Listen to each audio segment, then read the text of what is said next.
Ladies and gentlemen, welcome to your NXT live reactions. We only have 3 segments, matches, whatever you want to call it, advertised for tonight. We've got a face-to-face hosted by Shawn Michaels between Bálor and O'Reilly, the world champion and his challenger, for this coming Sunday at TakeOver 31. We do also have the NXT Women's Champion Io Shirai joining up with the North American Champion Damian Priest to take on their challengers this coming Sunday at TakeOver 31, Candice, LeRae, and Johnny Gargano, respectively. And then we've also got a singles women's match, Shotzi Blackheart versus Dakota Kai, which is kind of follow-up from the Battle Royal last week. So we hope that you're all looking forward to all that. John, talk about the show. I mean, starting off the show with Shotzi always makes my heart happy. Hell so yeah. I'm really hoping to... the match with Io a few weeks ago was so good. Oh, abso-freaking-lutely. Like, if that didn't solidify Shotzi as a future NXT Women's Champion, then there's just no hope for the NXT Women's Division as far as I'm concerned. I'm not trying to out anyone in particular, but I actually do know somebody that wasn't all that into the Io Shotzi match a few weeks ago, and it blew my mind to find out that a person like that exists. Yeah, blows my mind too, but you know what? To each their own. You know how we are here at Twitwell. Yeah. But here's to hoping that Shotzi can beat Dakota and kind of stay in the title picture. And of course, we've got Raquel out here with Dakota. Wouldn't be surprised if Shotzi does win this, but only because, I could see Rhea running in, causing problems for Raquel, which in turn causes problems for Dakota, and Shotzi capitalizes. But Dakota is looking ready to do this.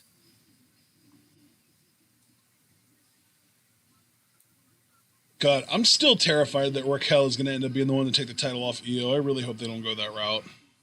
You and me both, friend. There's the bell. Here we go. Let's go DK and let's go Shotzi. I like both these. Shotzi? Oh, pie face there. Yeah, DK getting all up in that face.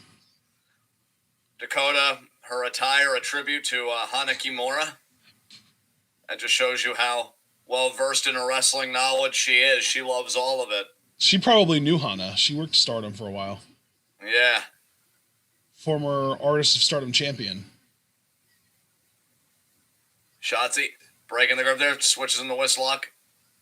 I want to say it was with Kelly Skater and Hiroyo Matsumoto, but I could be wrong there. Oh, Dr. PK, nice dog by Shotzi, roll up. Shotzi with the roll up, nope. Paul, nice double leg. Paul in chat, no, name them and shame them. Dox them if need be. Wow, Paul, holy shit. Paul is a very passionate Io fan, and that particular, trait, I can't blame him for, but he does take it a little far sometimes. We'll ignore that request to dox the person. Oh, I think Shotzi just said, welcome to the ball pit, because I know she's been soliciting her Twitter followers to buy her bags of ball pit balls. And I think she wanted, I don't know if it was 1,000 or what, but she wanted a shit ton of them. Yeah, Shotzi does have a history of selling odd things on social media. Yeah. Not going to get into any details there either. I will say, though, kudos to her follower base, maybe, possibly, for always being like, sure, queen, we got you. And just walking around. Victory roll there, nice victory roll. 2, kick out by Dakota. I'll tell you, Shotzi's got to be one of the smoothest workers in the women's division.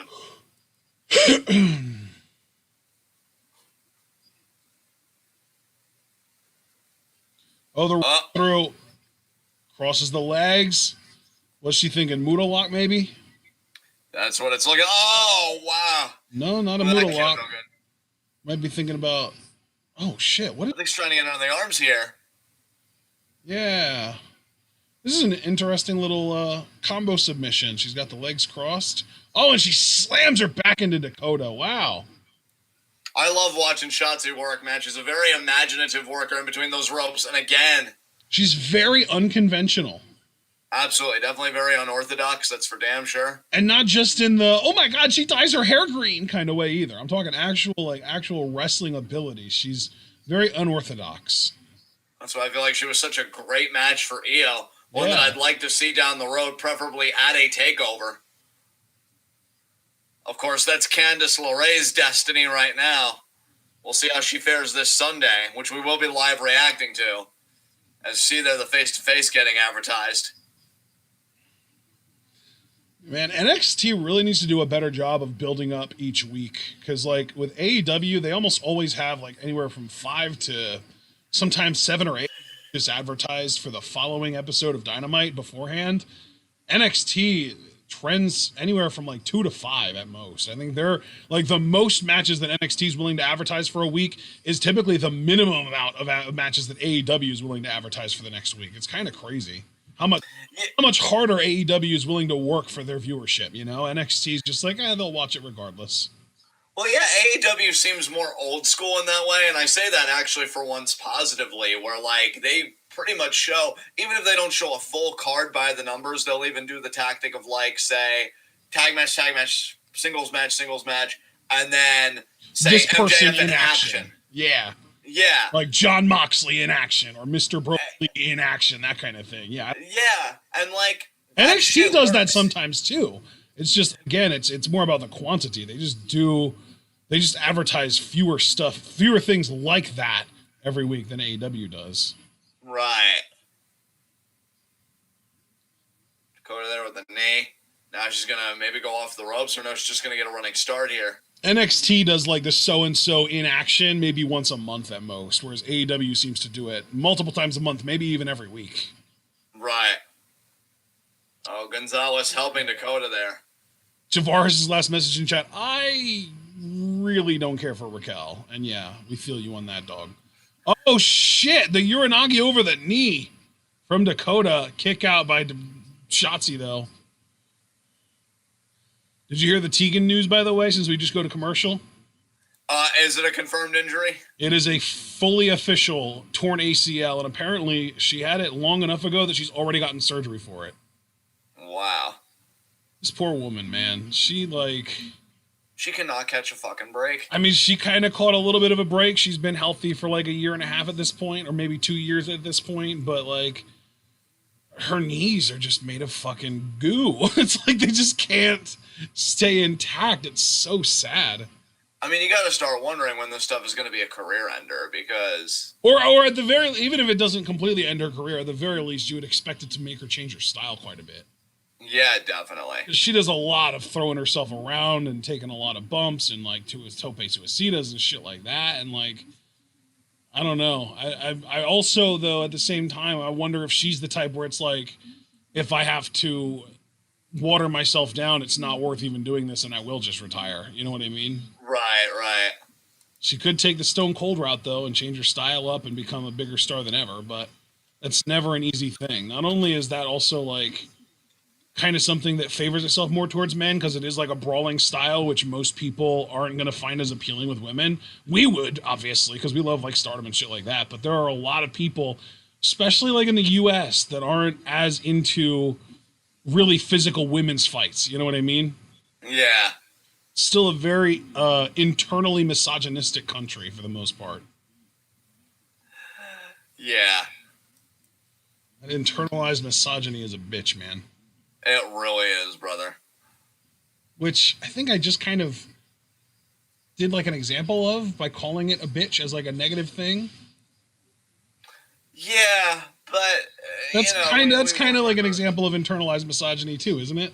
Yeah, you could say to a point. So I've been kind of mentally off kilter ever since seeing this, because I thought it was a joke and it turns out to be a real thing. So I'm part of a Facebook group called Jordan Peterson's Neverland Ranch for High IQ Lost Boys, which is pretty much like a satire, like leftist page. And they shared an image, and I'm like, there's no way this can be real, but I just Amazoned it, and it is. Apparently an author by the name of MJ Edwards wrote a book called Kissing the Coronavirus. And the first line of it is, she was supposed to cure the coronavirus. Instead, she fell in love with it. And I'm like, oh my God. And the Jordan Peterson, like, satire group thing is like, the literature of our age has emerged. And I'm like, oh my God, it's happening. So, yeah, I think I've been mentally KO'd, and we didn't even get to the first half hour, so I apologize to everyone. But Dakota now. I'm sorry. I just have to quickly ask. Fucking what? That was pretty much my reaction too, dude. Literally what? Yeah, I got nothing.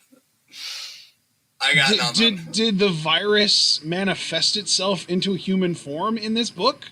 If this book covers anything to go by, it absolutely did. Either that or... Holy shit. Yeah, just to show everybody that I'm not bullshitting. I'm against my better judgment. I'm going to post a link to this in the chat. Oh, no, it exceeds the character limit. But either way, you guys can take my word for it. I'm sure there's a way to shorten the link. Yeah. How do we do that again? I know there's a certain technique for it. If you click on the link and pull it up actually on Amazon and then just copy the Amazon link, it should be shorter than if you just tried copying it from Facebook. Oh, no, that's what I did, though, was copy it from Amazon, and it was still too long by, like, 3 characters, yeah. Send the link to me in Facebook, and I'll see if I can find a way to shorten it to send it to people in chat. Sure. This is fucking wild, dude. I'm like, what? Like, because I saw it, and I'm like, no. No, but it is. And Dakota okay, down yeah, now. literally, I'm just going to delete everything starting with the ref, because that's like a reference. There we go. Oh my god, it's a fucking buff dude colored green. Guys, enjoy. Paul, good. Don't put that shit in here. It's too late, Paul. It's happening. Oh my god. And here you thought you could maintain a social distance. Stop! Stop, sir! Fucking no. That's the evilest laugh that you've done on one of these in so long. I'm so proud of it. Oh, and I was waiting for Javaris's reaction, and then I realized I had top chat instead of live chat, and he's like, this needs to be asked, John. Fucking why?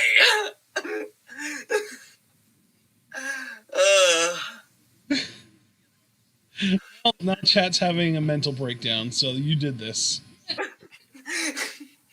You know what? I'm proud of it.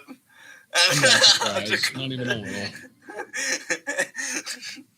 Do you hear that tone, people? That's the tone of a man so emotionally worn down over years of this relationship. Dakota on the apron. Oh, Shot's got the forearm. DK avoids the shoulder, kicks the face. I'll kick to the knee. Oh, man, if that would have been Tegan, that would have been a KO right there. And Shotzi's got Dakota by their forearm. My brain hates my eyes for seeing this. Oh, Jesus. Kick there to the thigh. Oh, Dakota's scorpion kick. Pump kick. No. Spins her around. Oh, wow. Brazilian kick. Got some very educated feet going on right now. Oh, no. Oh, my God. What the fuck? Was that like a Shiranui? Yeah, that's what I was going to say. A Shiranui using the ring post. Jesus Christ, Shotzi. What are you doing, girl? Here's a replay. Oh, my God. Dude, Shotzi landed bad there. Yeah. Shotzi landed like head and neck first on the apron there. That was brutal. Referee checking on her. I really hope he doesn't throw the X up here. Yeah.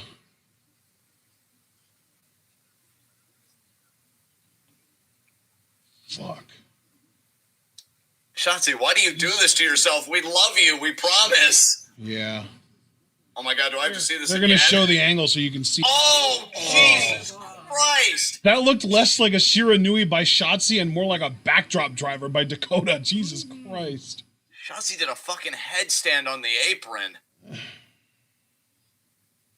No, Shotzi, what are you doing now? Oh, okay. Getting tripped by Raquel. Yeah, for once I might actually be grateful for Raquel's interference. You didn't need to do any more flying after that. Oh, here comes Rhea. Here comes Rhea to take Raquel out.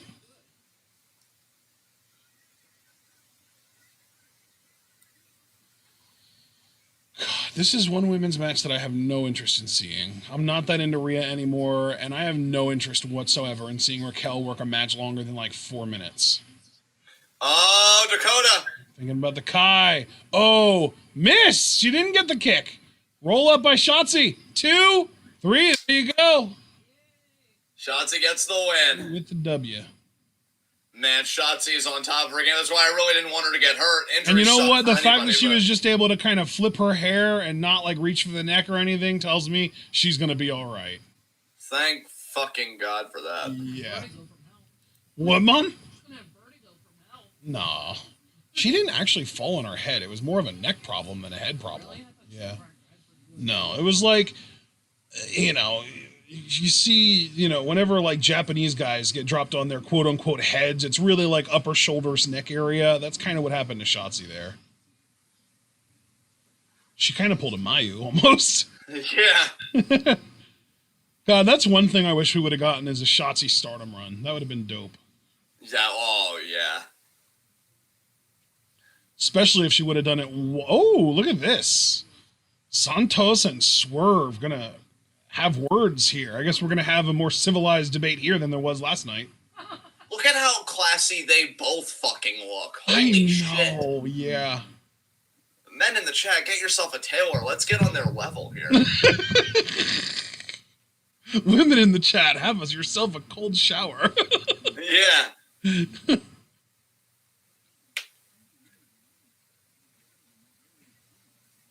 Swerve saying I've always been the better competitor. Santos. That is facts. Santos so much more composed than Trump. He's just wagging his finger rather than interrupting every 3 seconds. I mean, even though I can't see his eyes, look at the indifference on this fucking snack right now hearing Swerve's opinions.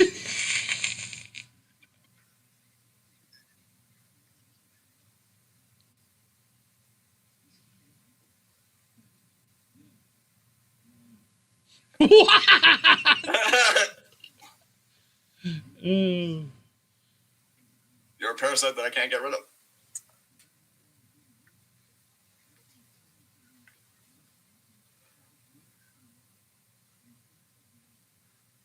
Understandable. God, I love Escobar. These are like...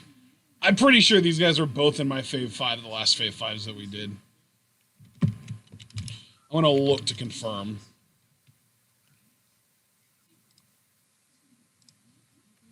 Our match takeover is going to be fair. Swerve protesting this. Yep, Swerve and Santos were 3 and 4 on my Fave 5 last time we did one. The only 2 people I had ranked higher were Io and Cameron. Oh, wow, nice. So Swerve questioning... Is he going to use the Escobar's loaded integrity. line?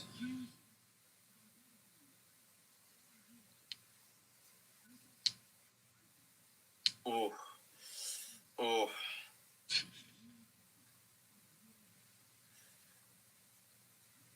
Ooh.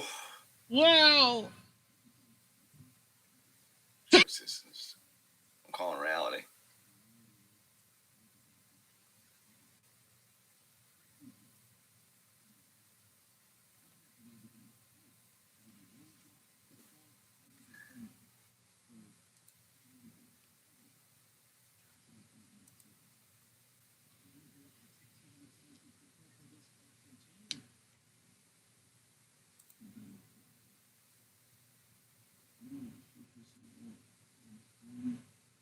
So we're ready to showcase to the world what I'm truly capable of.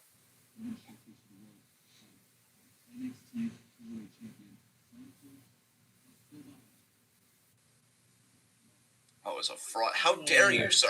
Ooh. I don't like these guys talking bad about each other. I love you both. Now kiss and make up.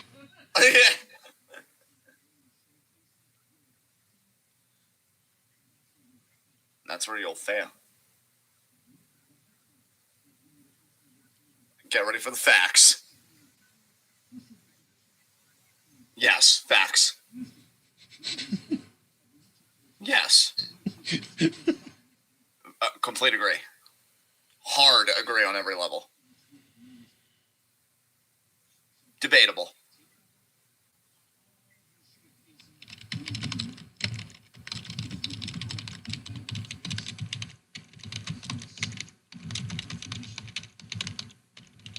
Find out tomorrow at 9 how I feel about that. I am so glad they're getting a takeover match, though. Holy shit. Yeah, that match and this match right here, boom, boom. 2 matches being advertised simultaneously here are the 2 matches that I'm looking forward to on Sunday, and I'm not really excited for any other ones. So is this going to be like a profile of Kyle O'Reilly? Looks like it, yeah, looks like it. This has been a fun time so far tonight. I mean, I got to traumatize the chat. Shotzi got to kill it with another great match again. She's in a groove right now, something fierce. And, we just saw 2 handsome men that are just they just drip fucking class. It's beautiful. Just beautiful. Drip is a great word to use in that situation. Yeah. Paul, fact me, Santos. Yes, Paul, move. Face fact me, Santos. Go to your room. Not really, though. I love it.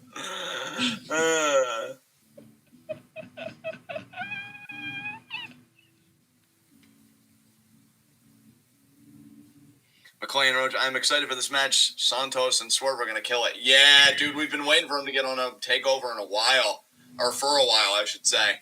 And, I feel like now that they finally got the chance, if they're the opener, it could be one of the best openers at a takeover in a while. And I normally would give that distinction, and possibly ever, absolutely. Because I would normally leave that function to, tag matches when the tag division was, good. But... God, that's been a while. It's been 2.5 years, 3 years maybe. Yeah.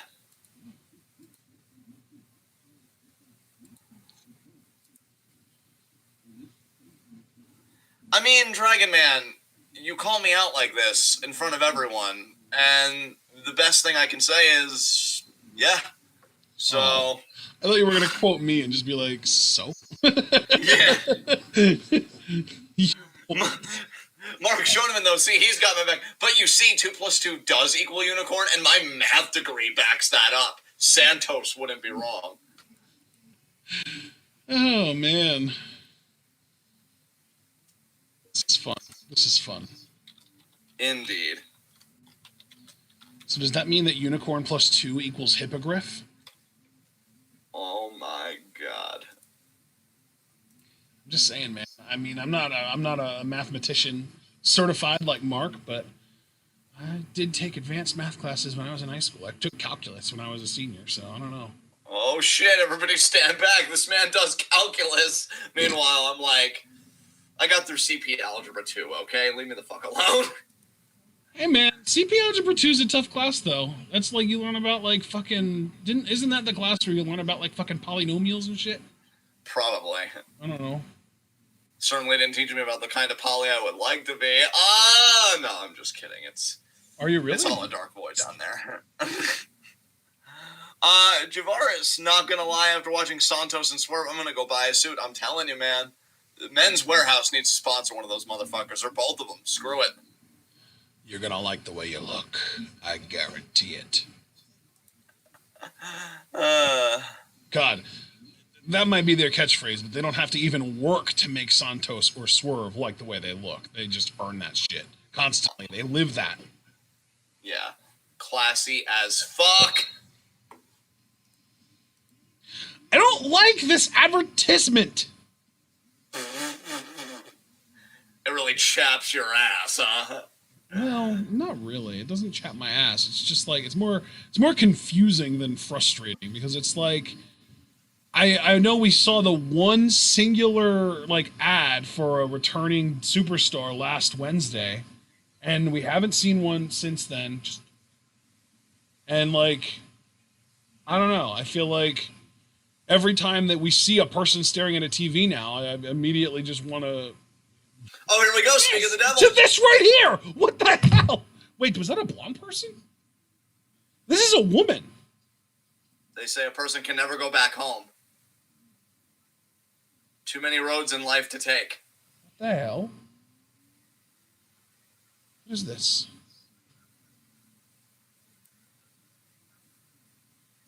What the hell is this? Sometimes you have to stop and look around you.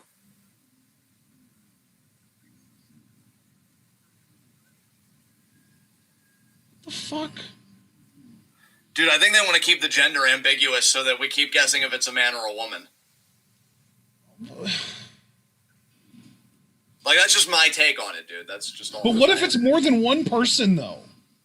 I don't think so, though, dude, because it's only shown one solitary individual. I mean, it could be. I'm not. But I think that they've shown different people. I thought last week's was a different person from this week. Was it? Well, dude, the person this week had blonde hair, and last week we didn't see long hair. Was that blonde hair, though? I couldn't really make it out. That's why I'm even questioning this, because I couldn't even really make out. Yeah, that's fair. Oh, we're in this Kyle O'Reilly profile. KOR combat, baby.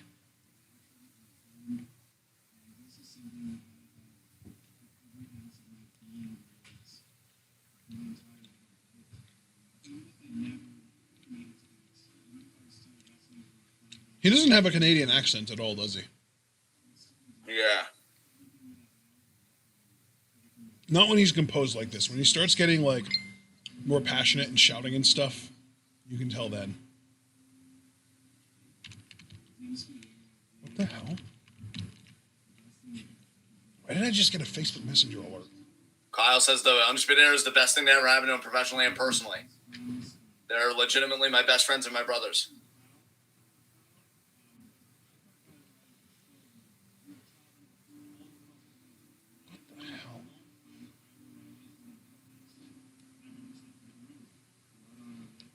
Future Shock. Yes.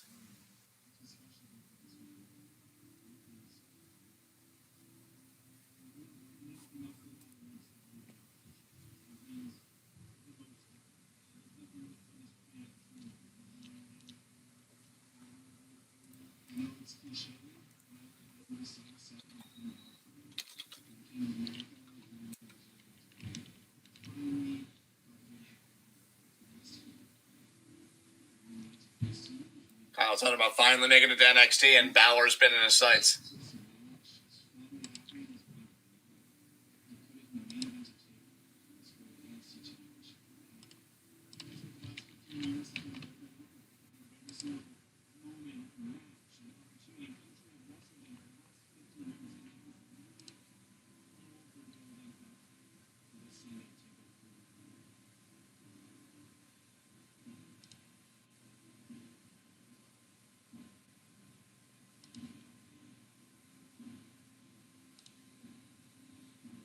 Damn, that Regalplex. Did you see that from the clip? Yeah, dude. Holy So shit. fucking clean.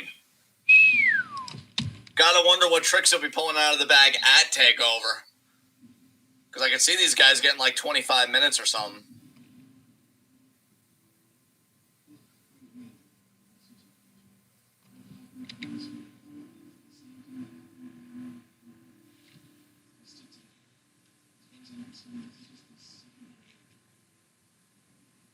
Second wave of the Golden Prophecy.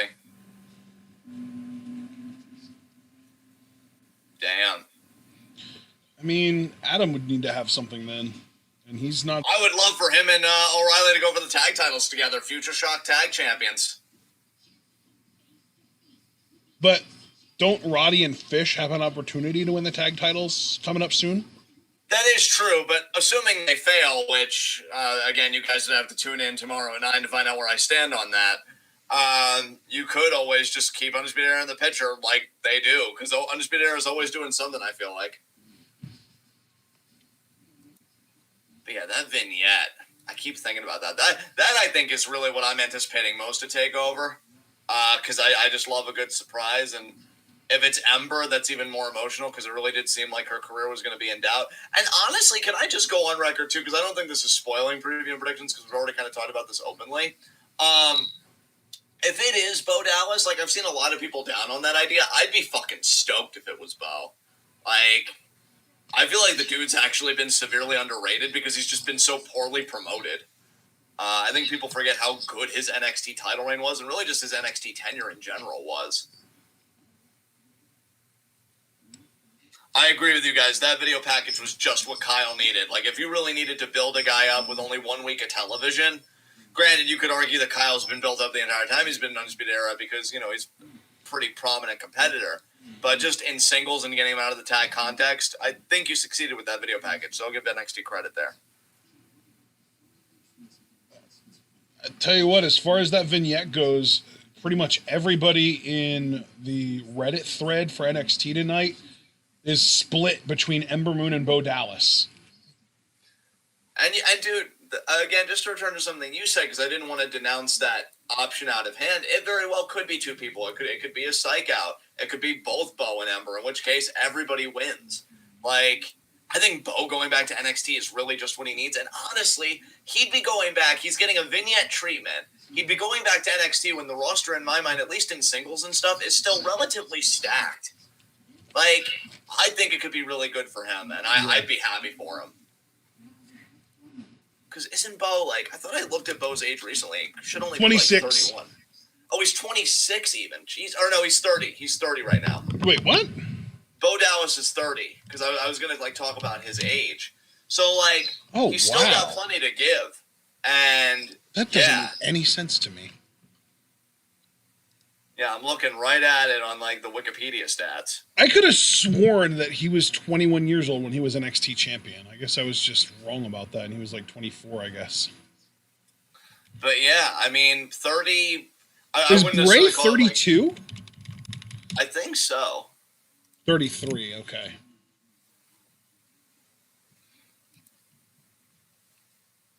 Oh, my God, Kirby. I freaking wish. I don't want Kyrie back in WWE. I want her in Stardom. Yeah. Foster, or it could be neither Bo or Ember. And that's true, Foster. That's true. It's just that seems to be the dominant speculation at present. So.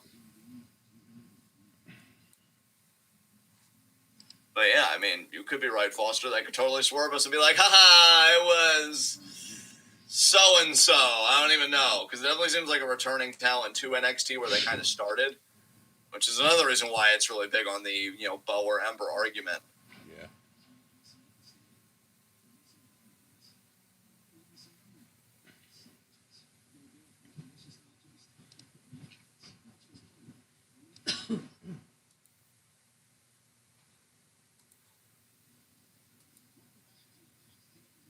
Okay, we're now going to talk about Tegan's injury.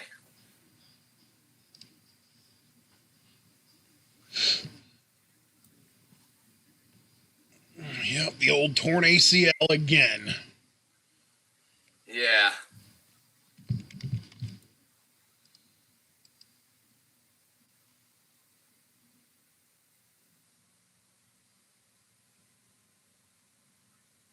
I don't want to hear what the... Unfortunate, really.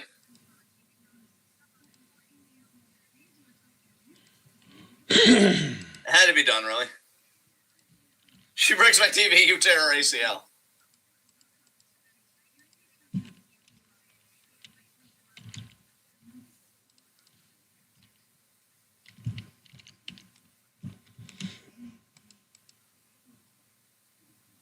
NXT's power couple. Oh my God. Sarah, I thought you were better than this. Destiny is on its way. Fuck off.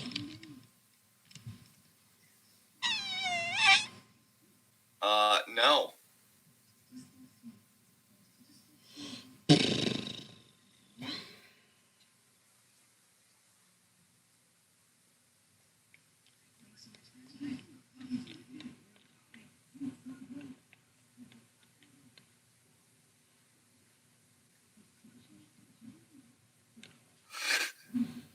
Why do we do this?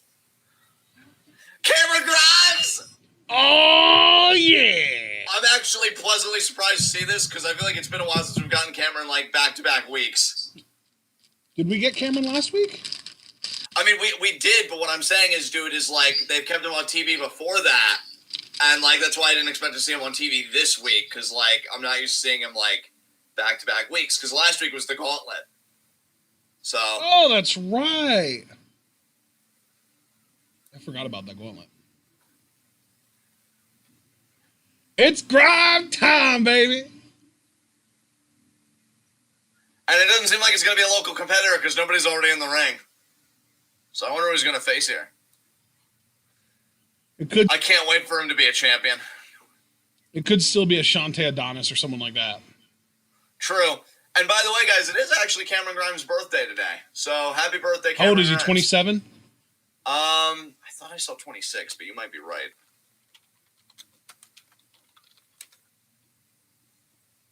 Yeah, 27, you were right.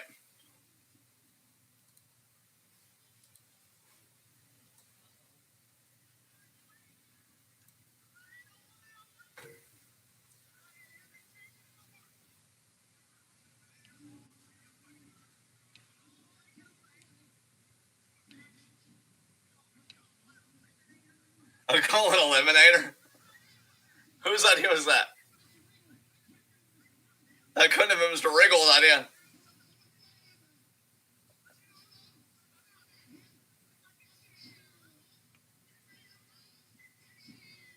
Hell yeah.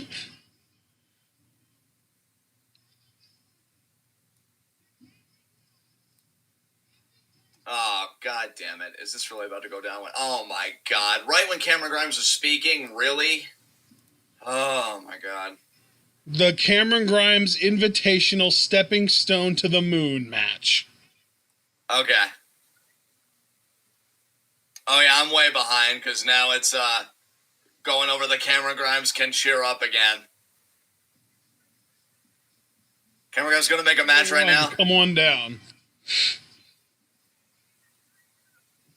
All right. Stepping Stone. To the moon. Yeah, to the moon match. Aha. Grimes just called this guy Joey Pistachio. I've handpicked every one of these opponents. I'm calling it number one. Come on down. God, Cameron, you're magnificent. Okay, well, I hate to spoil it for you because I've already seen it, but let me know when Cameron Grimes hits the cave-in on this first jobber and pins him. Sure. 1, 2, 3. So you can count along, and then I'll resume as soon as you hit the 3. Sure. He's here because he wants to go to the moon. And oh, there's the cave-in. I love it. 1, 2, 3. What a fucking...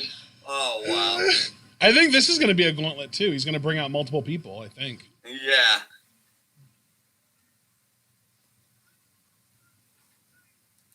Man, Cameron, he really got put through it there. Yeah. I think I see a bead of sweat forming on his forehead. Yeah. Point number 2, come on down. Oh, my God. Oh, like, what? Oh, it's Ridge.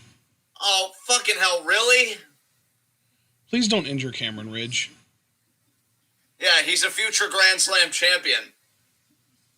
He's a future Universal champion, too. Well, that's what I mean, like Grand Slam, I should say future member of the Grand Slam Club, so he's going to win Universal title. All the fucking titles, baby. Oh, see, when you said Grand Slam, I assumed that you were talking about NXT, but I guess that's not even possible yet because there are only 3 NXT titles that a guy could win. Yeah. So yeah, that was my mistake. Misinterpreted. Didn't think, I guess. Oh, wow, Ridge. How is that even fair when he's still in his entrance jacket? I mean, another headbutt. He have a match, didn't he?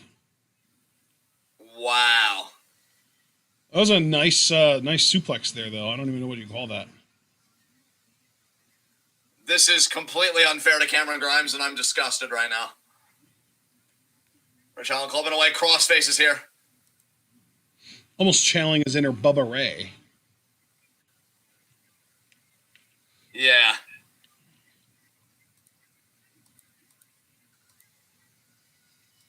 Oh, wow. Holland just got himself DQ'd. Cameron Grimes wins. Fuck off.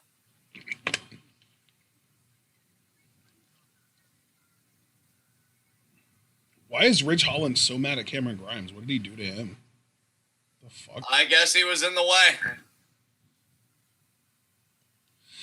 It just feels like he was specifically picking a fight with Grimes, and I'm wondering why. Yeah, well, congratulations, doofus. You gave the match to Cameron Grimes. Hope you're proud of yourself. I feel like Cameron Grimes has won more matches not because of his own volition, but because somebody else basically helped him. Yeah. Than he has any reason to have won. Like, I feel like he's won more of those type of wins than actual clean wins over other opponents. Yeah, it's kind of sad because he definitely has all of the ability to win. This. Ew. God, NXT's ratings are never going to get better until they learn who to fucking feature. Jesus Christ. They think that it's a good idea to feature this thing instead of Rick Boogs? Are you kidding me right now? Dude, facts. It was touching and inspirational. You know, I give zero fucks about a segment on NXT when I take my glasses off. And I took my glasses off literally within seconds of seeing Austin Theory show up on my screen. Yeah. I was 22 years old at WrestleMania. And they're calling Kyle the future now? Nobody gives a fuck about how young you are. It's a matter of being good, and you're not. Oh, Kushida now. God, now we have to deal with dream shit. Fuck NXT. What are you doing?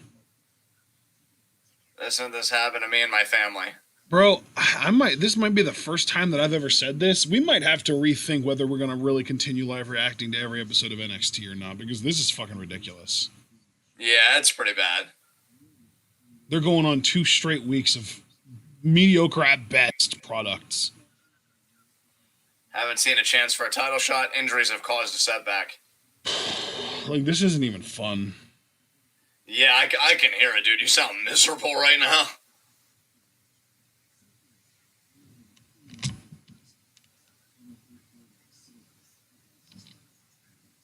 On this takeover, you'll see me explode. Velveteen Dream, you're going to be my stepping stone.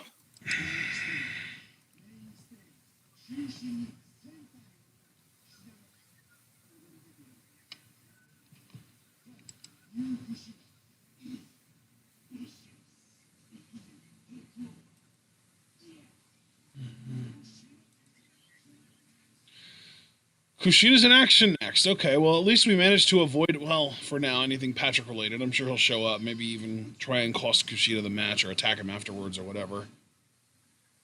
Hey, Foster, you're free to like whoever you want to like. In the context of this feud, I'm supporting Kushida. Yeah. I mean, fuck. It's just so weird for me. It's like being in a parallel universe, because not even a full year ago, I was one of the biggest Velveteen Dream fans. I saw everything in the fucking dude. And he had to throw it all away by being a fucking creep and a predator. Do you know why I'm not going to start rooting for Kushida now, though? Why is that? Because if I start supporting Kushida now, when I wasn't supporting him before, that is doing nothing but proving the WWE right that they can use Patrick's real-life bullshit to make him an effective heel to get other faces over. I'm not going to feed into that. That is true. Hell, I'm going to just literally just protest the entire feud until Patrick is off my TV. Yeah, that's fair. There is no reason for me to start rooting for someone to beat Patrick up when at the end of the day, all you're doing at that point is feeding into what the WWE wants you to do. And it literally encourages them to keep Patrick on TV. I'm not going to do that. Yeah. Which I think goes back to as well, like, your whole idea of us rethinking how we like live react to NXT, because even though we're not like, we don't have like the cable box or anything like that, and even though we don't subscribe to the network, you know, we still have videos on YouTube that like more or less kind of advertise their product in a way. So, and we don't have to stop covering it entirely. We'll still watch it whether we live react to it or not, but we could stop live reacting to it and go back to what we used to do and start reviewing it Twitwow style every week. Yeah. Yeah, that could definitely work. But this live react, like, it used to be that NXT was fun enough to carry us through the commercials, but now I'm finding that all we're doing during commercials is bitching about it. Yeah. And not bitching about the commercials, but bitching about NXT, bitching about the product. Yeah.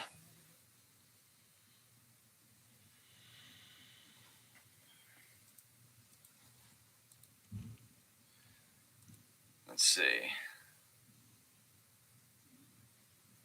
Yeah, and Foster, again, that's totally fair. You know, Yeah, I will wasn't say even this. saying that in response to what you said, Foster. It was more in response to John and Javaris both kind of agreeing that they were going to start, supporting Kushida in this feud. It's like, I just can't get on board with that. Mark Shoneman, honestly, your live reactions are the only reason I'm really watching it on time right now. Yeah, I can understand that, Mark. It just really hasn't gripped me. I mean, because NXT, when it was hot fire, like, I feel like the tag division was must see. I really went to bat for, like, NXT's tag division for the longest time, and I feel like that's just been kind of underwhelming. I mean, we watched it unravel. As soon as they put the titles on AOP, it went to hell. Yeah, I mean, that might be a bit much because that goes back a long way. I mean, to be fair, I am being hyperbolic, but the titles going on AOP was the beginning of the end to me. That was like the first sign of like, oh, I guess our tag matches aren't going to be work rate matches anymore. Okay. Right. Okay. They're just talking about, like, I guess. I think the Undisputed Era reign that kind of, happened was the last gasp of the tag division. And to be honest, I can understand where Foster's coming from, at least what he said last week, that, like, Undisputed Era is always in some kind of championship picture. And, like, I love the guys and I support them, but I think it's very telling when you're leaning on an act or a particular set of acts to really pad out your divisions, Like, you got to let other people have opportunities, but at the same time, those people have to be good. Those people have to be, deserving of those opportunities. So, yeah, NXT's just in a weird place right now. Here comes Theory. Yay.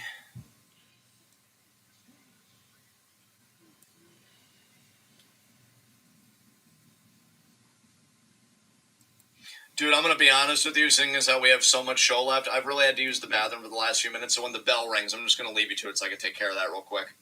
Oh, shit, this is Kushida. I thought it was Austin Theory. Is it going to be Kushida versus Austin Theory? Maybe. God, Patrick Clark defending Austin Theory. That's like so many levels of galaxy brain. Jesus Christ.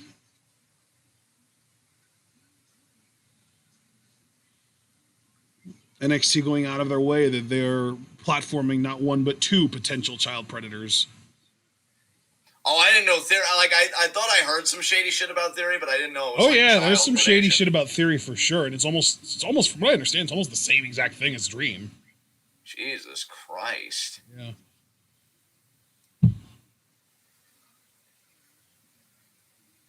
Oh, it's Tony Nese. God.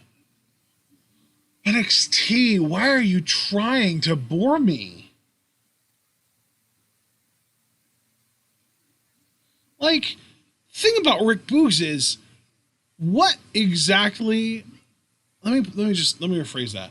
The thing about Rick Boogs to me is he could be doing the exact same thing that Nese is doing here, coming out here, making Kushida look good and losing, right? But he'd at least keep it entertaining. We'd get an entrance. He'd beat over. Like, yeah, he's fun. He's entertaining. I don't understand why the WWE just refuses to use this guy. Since Nese is clearly meant to be a heel, drop him. And fucking Tony Reeves even, I feel like, is more entertaining than Tony Nese. Even if he's not as talented, he's more entertaining. He's easier to hate. He's more fun to hate. I know, like, it's usually a rip on my end to just, like, go in on Tony Reeves, but you can't go in on somebody that's, like, never here, and I'd like him to be there. And there's the bell, and I really am going to use the bathroom. So yeah, man, go ahead. I'm sure I'll hear it from both sides of chat, because I know Foster loves Reeves, and I'm sure there are plenty of other people in chat that think he sucks or whatever, but end of the day, I just want to be entertained, and NXT is going out of its way to bore the shit out of me right now. It's really frustrating. Kushida showing his new ruthless side, his new vicious side. Sends Nese into the ropes, going for an arm drag. Nese clings to the ropes, hits the back elbow. Nese now going to grab the hair and hot shot Kushida while jumping over the top rope. Oh my goodness. Oh, and now Nese is trash talking him. It's going to Irish whip him. Irish whip reversed. Nese sent shoulder first into the ring post. Kushida's got that look on his face, man. Kushida looks like he's about to do some serious damage here. Kushida's starting to move around and act like fucking Tajiri. What? He's doing that weird, like, squat walk thing that Tajiri used to do when he was setting up for the buzzsaw kick. Oh, Nice slides under, thinking about a pump handle move here. Pump handle power slam, maybe? Oh, Kushida, though, grabbing the arm. Submission here. Kushida. Maybe going for the, God, is that the Kushida lock, or is that something else? I forget the name.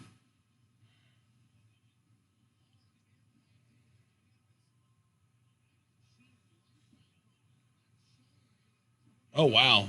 Kushida really destroying Nice's left arm and shoulder. Oh, and now grabbing him by the wrists. Oh, we got almost like a carbon foot stomp here from Kushida. Stomp, stomp, stomp.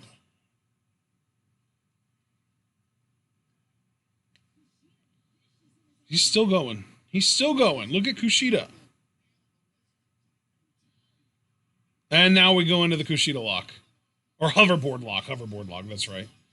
Only took about 3 seconds before Nice tapped out there. All right. Kushida wins. That match lasted less time than it took for John to go to the bathroom. That's actually very impressive. Good job. Indeed it did. I kind of feel bad that I missed the entire matchup. I honestly didn't think that would happen. But I'll run through it real quick for you, man. Kushida was trying to be a little bit more vicious, and then Nice took it to the outside. Kushida reversed. There you see the Irish whip to send Nice into the ring post. Kushida did this move a couple times where he ran with the shoulder and slammed it into the mat. Nice was going for like a pump handle power slam. Kushida reversed it into an armbar, and then he did like a carbon footprint, as you're seeing there. And then right here, boom, hoverboard lock, and that was it. Yeah.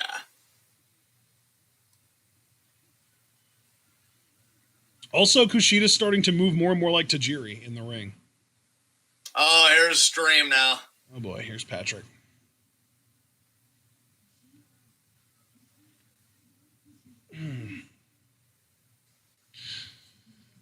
Oh boy. So, what'd you think of the debate last night, bro? Well, I didn't watch it because I wanted to engage in self-care.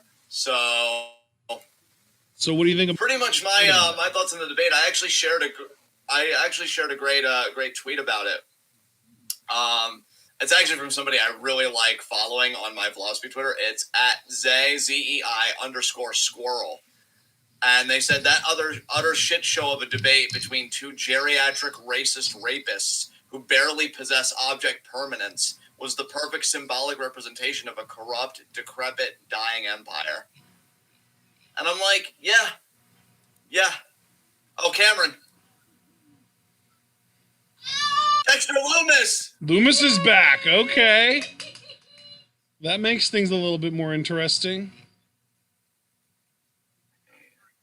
You're a freak, man. Got my face. That was awesome. You think my mom's happy to see Loomis back? I would freaking say so.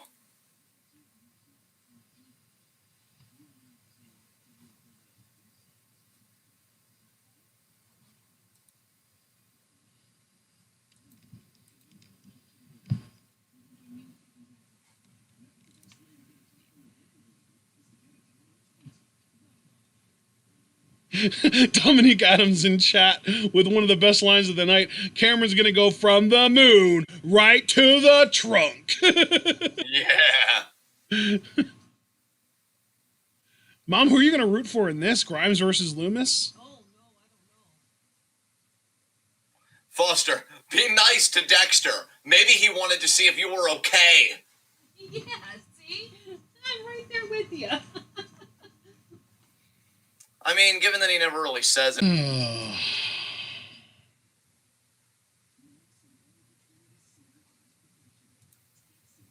Well, oh my god, the things I see from certain pages that I just feel compelled to verify if they're real or not.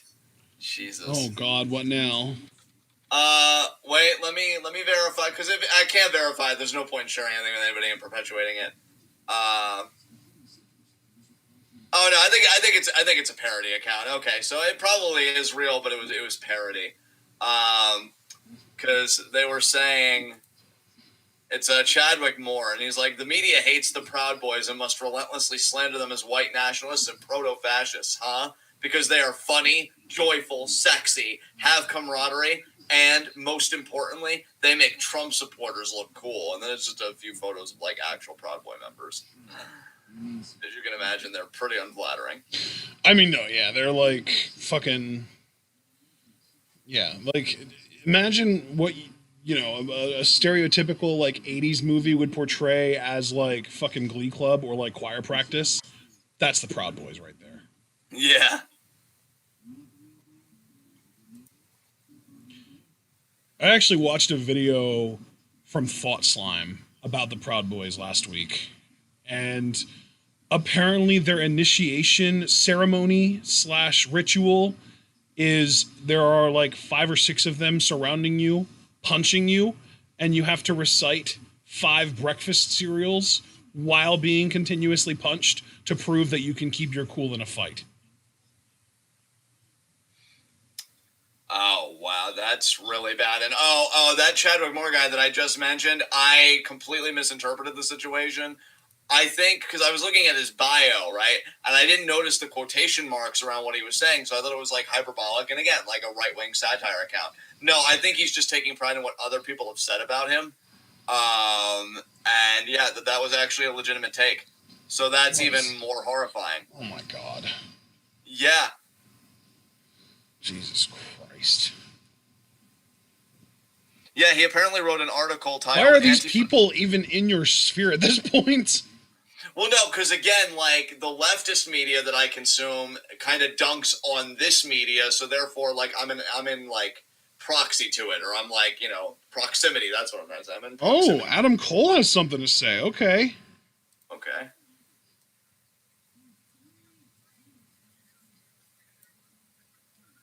For 3 years, it's been part of the NXT. It's been longer than 3 years.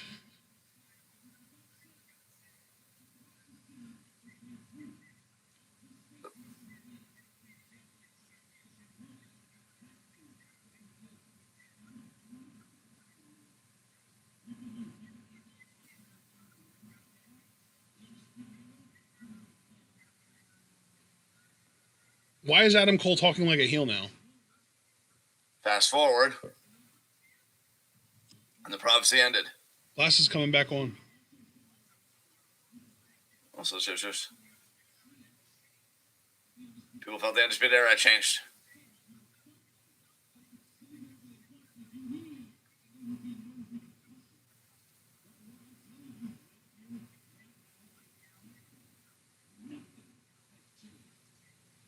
Nothing has changed.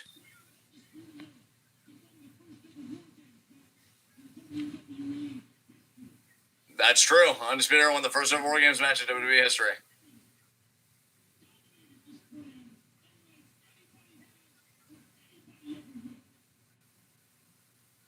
Let them know, Adam. So what's the point of this? Oh, so Austin Theory. Oh, you want to run your mouth about Kyle O'Reilly? Oh, Adam's calling out Austin Theory. Oh, okay. So I couldn't say anything to Adam Cole's face because I'd be too distracted about how beautiful it is. So we're still tough badasses, but we also stand up to bullies. Yeah. I also think that it's really cool that they're going the route of Adam Cole kind of being Kyle's advocate. Not that Kyle can't advocate for himself, but I think it's just so cliche that, like, oh, well, now Kyle and Austin have to have a match now.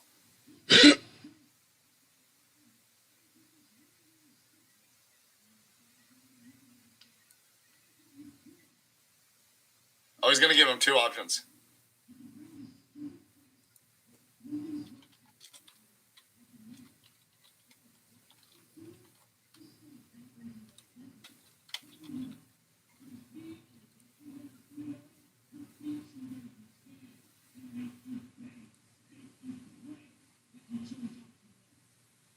Ooh. Okay.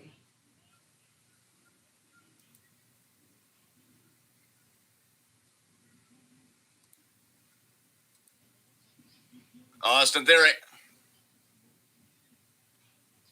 So it's going to be Austin Theory versus Adam Cole here. Oh, chop immediately by Cole. Hell yeah. He's wound up, too. Holy shit.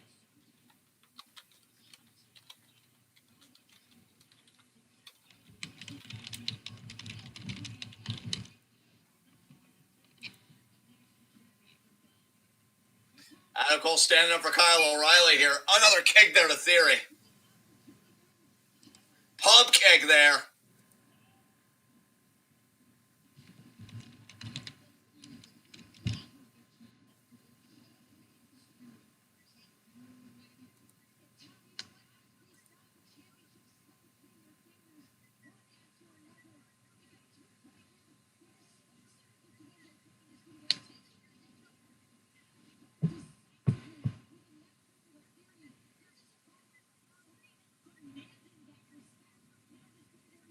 Oh, went for the pump kick.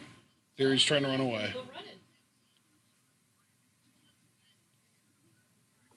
And now Cole. Oh, wow. Holy shit, that pump kick. My God. Adam's just beating his ass. You're nothing, he says to Theory. You're nothing. Are we getting another angle of this pump kick? That was a bit of a potato, I think, maybe. Damn. Oh, sends Theory into the steel steps. Theory getting fucked up right now, courtesy of Adam Cole, baby.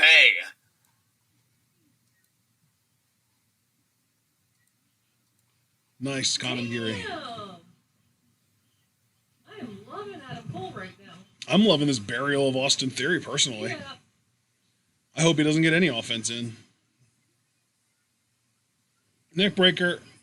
Nailed it. Good job, Adam.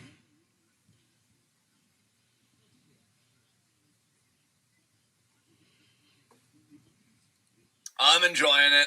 Austin Theory's still talking trash from the ground. Yeah, this dude does not have any shame whatsoever. Yeah, he doesn't have a fucking filter. Oh, speaking of no shame, I can't fucking wait for South Park tonight, dude. Holy shit.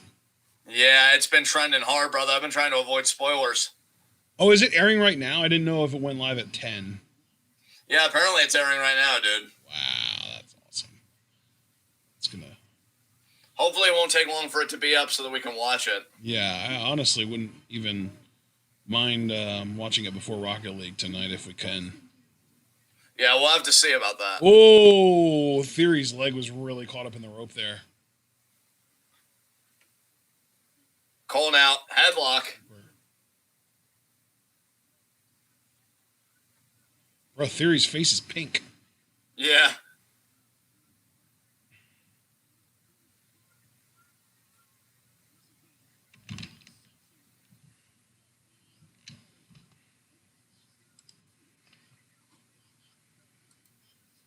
Cole out, keeping the headlock here. Body shot. Body shot. Forearm. Elbow there.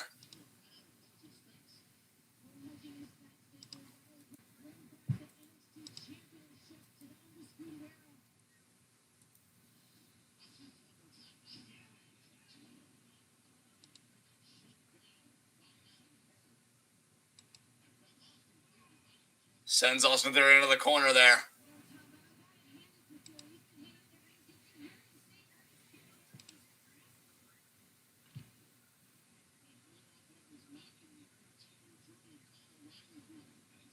Oh, man. Attaboy, Adam. Oh. Over check there. Drop kick. Fuck. Oh, and Austin Theory said in the comment, that's undisputed. So throwing that back in Cole's face. That's literally the one thing that Austin Theory does that I'm genuinely impressed by is that rolling drop kick. Yeah. Kid's got hops. There's no doubt about that. All right, let's check in on chat and how they're doing.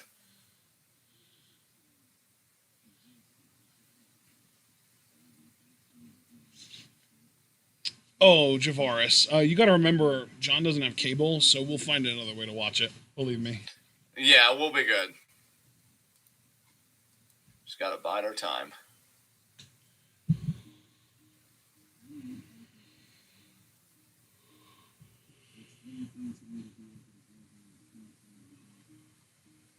Yeah, I mean, we stand Adam Cole always in this household, but ass-kicking Adam Cole that, like, doesn't take shit from anybody, yeah, I can get used to this. Oh, yeah. Oh, yeah. Oh, yeah. Oh, yeah. Oh, you. You know what I'm doing. Yeah.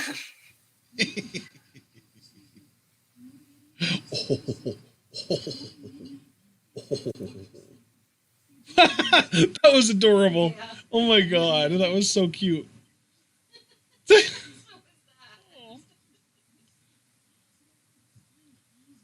Oh, man. That's gross. Senecot laxative gummies. Ew. Makes it easier to shit. Oh, look at this guy lathering himself up. What the fuck is this? You got me a little bit there. Oh, okay, so it's like insulin management. Okay. Is this insulin? At least for my commercial it is, yeah. Wow. That's actually really cool for people with diabetes. Yeah. Wow. Covered by most insurance plans, too. That's really cool. I'm not trying to be an asshole when I say this because it's like fact and we've openly talked about it. I wonder if Kyle O'Reilly uses one of these like when he trains. Like, yeah. I mean, it seems like a relatively new development. I can't imagine if he has been using one if it's been long. Yeah. I'm surprised this didn't get like more news. I feel like this should be a pretty big deal in the medical community given that it's been such a raging debate, like the cost of insulin in general from drug makers. Yeah.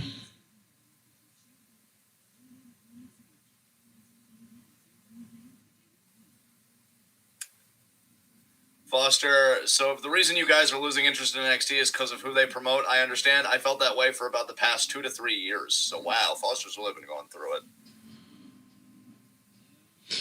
I think he's not a big fan of the Undisputed Era, too, which is probably a big reason why he said that.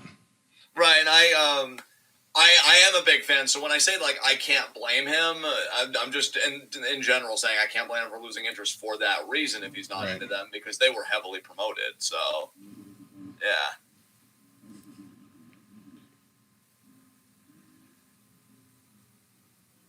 Cord Comer brand, I feel like Ashton and I were making similar talking points like the last, feels like maybe 2 years. And when it just wasn't happening, I was just like, fuck it. Yep. Yeah, it's going to happen when it's going to happen. Yep. Not that I'm blaming you for that Cord Comer brand. I'm just saying, like, I've been there, bruh. And Theory, honestly, with how fired up Adam Cole was, I was really hoping the match wouldn't be this long, truthfully. I was really hoping it would be like a 3 or 4 minute exhibition, like the Keith Lee Andrade match from Raw. But Austin Theory's like, no, you are going to get all of this face. All of it. I gotta admit, I marked out a little bit inside when Adam Cole said that Austin Theory had a stupid face. Yeah. He knows. Yep. He certainly does. Dude, how much would you die inside of pure joy if you, me, and Adam Cole were all hanging out together and we were all just kind of shooting the shit and you were just like, Adam, your match at the last TakeOver was excellent. And he was like, well, I think your face is excellent, Ashton. Oh, like, I feel like you would... God, I might actually die on the spot. It's like, he did the thing about my face! Yeah, pretty much. Oh, God. Javaris, I honestly lost interest after Crosby keep the TakeOver 30. I know, like, that's coming to replace because you love Limitless Sama, and so I get it, but I also understand it because I just feel like Cross got so exposed in that main event match. Like, he's not a guy meant to work long, championship-type matches that TakeOver is known for. Yeah. Which is why I could see him being one of those characters like an Undertaker, like a Fiend, where, like, yeah, he'll win world titles, but he'll never hold on to them for very long. Yeah. Like, you'll never see him. If NXT's smart anyway, and if WWE in general is smart, you're never going to see him with, like, I would even say a 4+ month title reign. You know, it's just, he's a better chaser than champion just by the nature of his character. And Cole now, frustrated that he couldn't put Austin Theory away, that frustration is definitely shared. And, yeah, definitely an earned one, too. Yeah.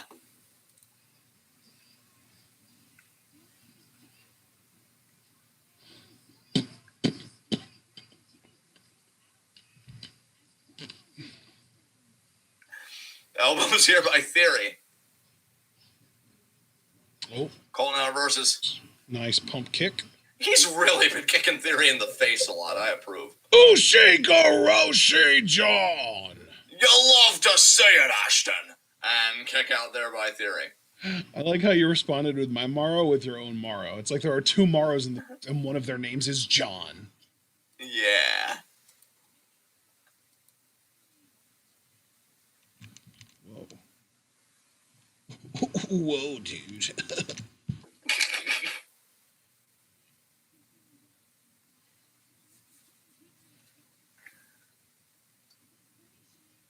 You know, it really is something when just Taichi by himself was more entertaining than most of NXT tonight. And I think you could even make the argument all of NXT, depending on, you know. Oh my fucking god. Theory really reverses Panama Sunrise. Hit him in the back of the head there. Fuck's sakes. I'm only 22 years old. I'm the future.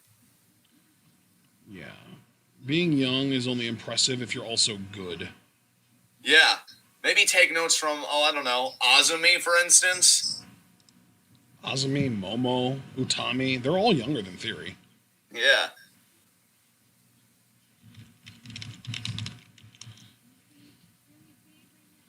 Theory, I just want you to know that, like, it's amazing you're a wrestler because your face screams middle management at best. He's just so unimpressive. Arm there by Adam Cole. Suddenly I'm sad again. Yeah, because we're not watching Stardom, and instead this match is still going. Yeah, but I also... Oh my god! Cole just kicked his face off. Jesus Christ.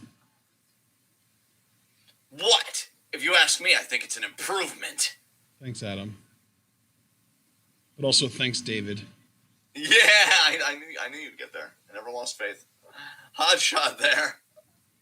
He's gonna go for another dropkick? Dog. Dude. You gotta know. You gotta fucking learn. What did I say earlier? I may even forget. Bro, how is this dude's face this pink? Majin Buu imitating ass. Thank you. And Cole. Christ. I don't know who it was I said it about in the G1, but I can easily say the same about Theory, watching how he kind of conducted himself in that match. Stop feeding him face, you stupid bitch. Bro, Theory looks so overwhelmed now. He looks like he's just been through hell and back.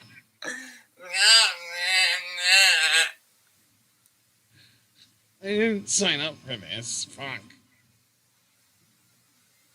On Sunday, on NXT TakeOver, Kyle's going to shock the world.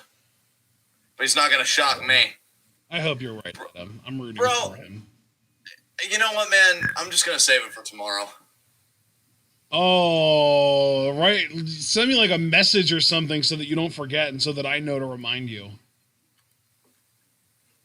Okay, I'm doing that right now, so if I'm quiet, that's why. Yeah. God, I can't believe Theory got off his fucking torture rack bomb. Unbelievable.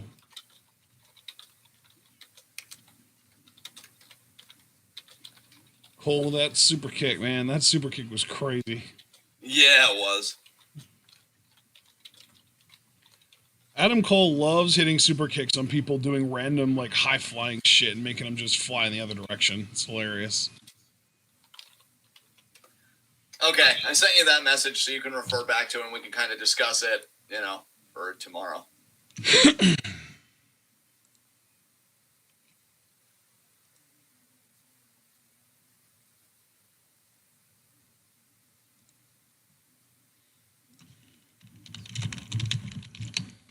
But yeah, guys, I'm just thinking about some of the matches. I think we could have some interesting conversations about this takeover, so you're going to want to tune in tomorrow at 9 for it. Want to see all you guys there. We also have Stardom tomorrow. I can't wait. Yes, we do. They still don't even have the full show up, though. That's hopefully going to happen tomorrow night. Or tonight, I should say. Tonight. Yeah. I've gotten spoiled by the complete shows being up. I don't want to go back to having to resync every match. Oh, God, you and me both, bro. It's so much easier that way.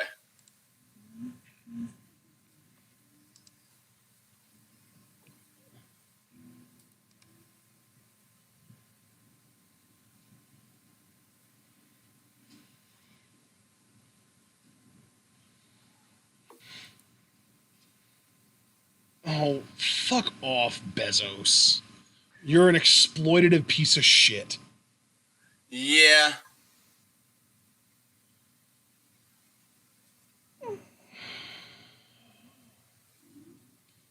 Didn't you make that much in a month earlier this year?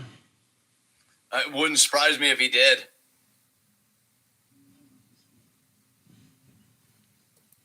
Oh my god, that horse has a Mountain Dew compartment. What? Animals are weird. I love how John's initial response is just like, huh, biology, what do you think? Yeah. This is absurd. Say, man, how about that weird-ass horse biology? Who knew they had one of those? Yeah, I mean, male seahorses give birth. I mean, horses have fucking Mountain Dew compartments. Biology is amazing. Man. And it's all horse-related, too. Yeah. Great Danes are commonly referred to as horses. I wonder if they have any weird biological absurdities either. Ooh, yeah. And even humans, because you guys asked about, and I know Ashton kind of asked live about the debate earlier. I was talking with just Alex about it. And, I mean, human biology is incredible because he was telling me about, how awful Trump was, calling Joe Biden's dead son a bastard and interrupting Joe Biden on every sentence, and he means every sentence. And I just responded, well, Trump's just, piece of trash, just to give you the Cliff Notes version, no surprise there. And then just Alex was like, I was floored how immature that whole debate was. And then I said, just remarking on my own remarkable biology, yep, just think we got two of the best candidates humanly possible vying for the highest office of a military superpower. Man, I'm feeling so patriotic, a bald eagle might just fly out of my face. So, The last line still kills me. I keep fucking birds in here, people. Get on my fucking level.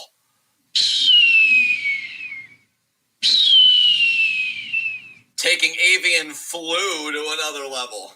Oh my god.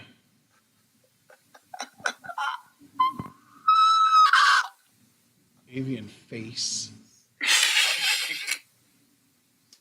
There was a moment when you first started laughing there that I wasn't sure if it was a laugh or a hiss. I'm really glad it turned out to be a laugh. Yeah.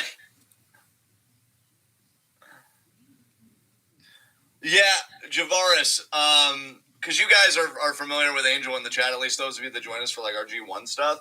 He actually went to training for Amazon because I think he wanted to get like employed with them because he loves driving based jobs. Oh, wait a minute, I'll continue after this. Oh, yeah, here we go.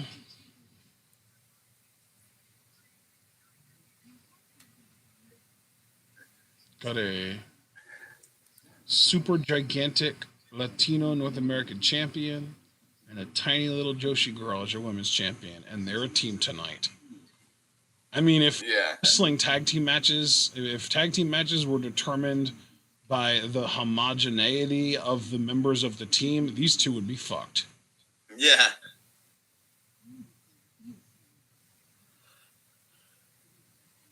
Damian Pristo.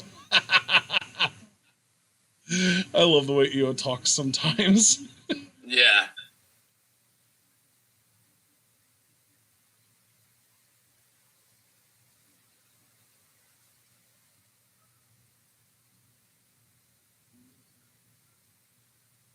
He's cool as that. He is not bad. What the hell is this? Oh, it's Kaden and Casey. Oh, wow. Are we getting a women's tag match here? Is this? I think it's a singles match. Oh, whose name was on the thing? Kaden with Casey. Ah, okay. So this is probably going to be Kaden versus Aaliyah, right? Probably. But yeah, while entrances are happening, Javaris, just finish that story. So Angel wanted to get training at Amazon because he's more partial to driving jobs because he loves driving, and even if the pay isn't the best, at least it's something that he enjoys. But he found Amazon like grueling with the hours they were expecting. I think they had like a drug testing policy that he thought was like ludicrous because it's like, wait, you needed that often. Oh, it's Zaya. Like, wow, that's weird. You know what? Maybe not because did Kaden eliminate Zaya in the Battle Royal, or maybe Zaya eliminated Kaden? It was one or the other. But yeah, just to echo your sentiments as far as fuck Amazon. Yeah, that's like... Dude, here's what's kind of blowing my mind a little bit. Even Metz in chat, who we know is literally the furthest right person that we probably know personally to any level, said, at least we ain't sucking no Bezosian dicks. So, like, even he is anti-Bezos. And, like, that right there shows you just how disinterested our politicians are in actually trying to further the agenda of the people. Because the people, very clearly, a vast majority of the people, would be very much pro-rich paying taxes. Yeah. But no. We gotta. Oh, we're gonna increase the wealth tax by 7%, and we're gonna maybe increase some other taxes by 3 to 5%. But no, we're not gonna go back to the golden age of the country's economy when we had 91% taxes on the rich. Yeah. Okay, so this is very clearly meant to be face versus face. There is no heel in this. Yeah. They just did like a little hand slap thing. It was like a mutual show of respect. Although I wonder though, because you know what too? Didn't Kaden and Casey in a tag match beat a team with like Zaya and who else was it? Was it Indy Hartwell? I don't think it was Indy. It was It might have been Indy. No, I don't think it was Indy. Who? Dude, I'm blanking. You're gonna have to help me here because I know it's a girl that you like. I don't know if it's Jessie Kameo. I think it was. It was Kameo. Jessie. I think. Okay, yeah. And after the match, Zaya just walked out when offered a handshake, and I think it was Kaden. Okay, yeah, you're right. I'm actually seeing it right here. Casey and Kaden defeated Jessie Kamea and Zaya Lee in 3 minutes 53 seconds, and I remember Zaya walking out on Jessie. Yeah. I forget though, did she? Or no, actually, you know what? It was that there was a handshake offered, and she walked out on that, right? Yeah, that's what I'm saying. Yeah, and I think it was Caden's handshake specifically because Casey. So Zaya might be in the middle of a heel turn a little bit. That's what I'm thinking, man. Because you can even see here she kind of slammed Caden's back on the floor hard, and now you can see these stomps here being very aggressive, which is like going very for a basic. pin. Does it count if her hair is under the rope? Does that break the count? That's a very good question. I would assume yes, but I don't know. I mean, your hair is a part of you. But also, like, I don't know, a lot of the women in WWE wear extensions. So, like, does that count too? I don't know. It's so many nuances to this. I wouldn't want to be a ref for them, for sure. Yeah. One. Wow, only a 1 count there by Zaya. Another 1 count there. Yeah, Zaya's definitely in the middle of a heel turn, I think. Yeah. She's trying to get a win here. She's saying it was 3. It wasn't even 2. Or maybe she thought 3-1 counts would just be 1-3 count. That, to me, though, that's just such another really great sign of how bad WWE is at training people how to be good wrestlers. Yeah. Like, so much of the in-ring action is supposed to be improvisation, and Zaya is just basically following a script. Like, if you don't get a 3 count and you're a heel, you're supposed to pretend like you should have gotten a 3 count. It just doesn't matter otherwise. Nice super kick by Kaden. Cover here. I like Kaden, man. I'm just waiting for something bigger to be done with her. Because I also feel like I like her, but there are also moments of sloppiness in the ring from her. Right. I want her to clean it up and get pushed. You know what I mean? Yeah, for sure. Like right there, that was kind of sloppy, and there's a 3 count. And is Zaya going to attack her or walk out again? I don't know. Casey is at least here, though, so if Zaya would try to attack one of them, the other would defend them. Yeah.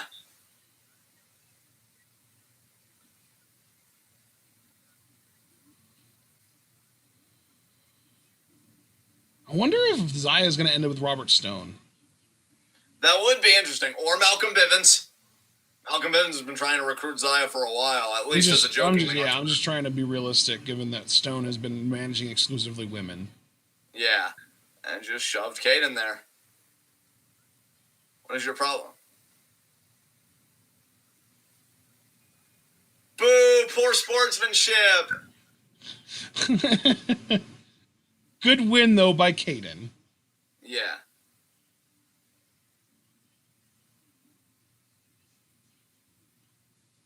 Is this last? Up next. I'm guessing this is my main event, right?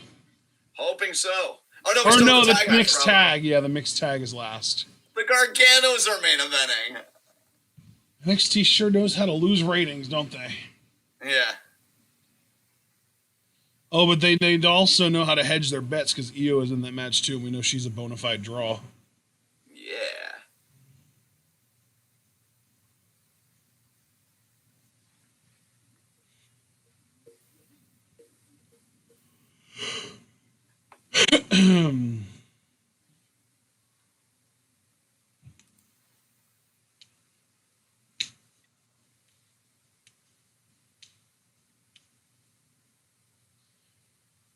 See Javaris earlier talking about how he knew someone that lived in, or that worked in an Amazon warehouse and tore her ACL, and they legit tried to force her to come back to work a day after her surgery.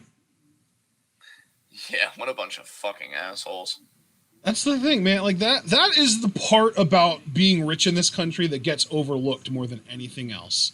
Is that in order to get as ridiculously rich as the Bezoses and the Zuckerbergs of the world, you don't just have a good idea and then make all the money from that idea by selling that idea and that's it. It's never that simple. That's what all of the delusional ass middle class people in this country want to believe, and they want to believe that they can do it. They want to believe that it's like that fucking Office Space dude that's like, hey, you know that guy that invented the pet rock? All it took was one great idea, and now he has $1 million, right?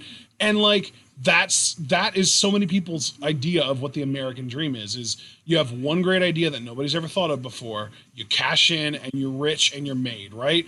And they all vote against raising taxes because they don't want that to happen to them if they end up making it big, right? Yeah.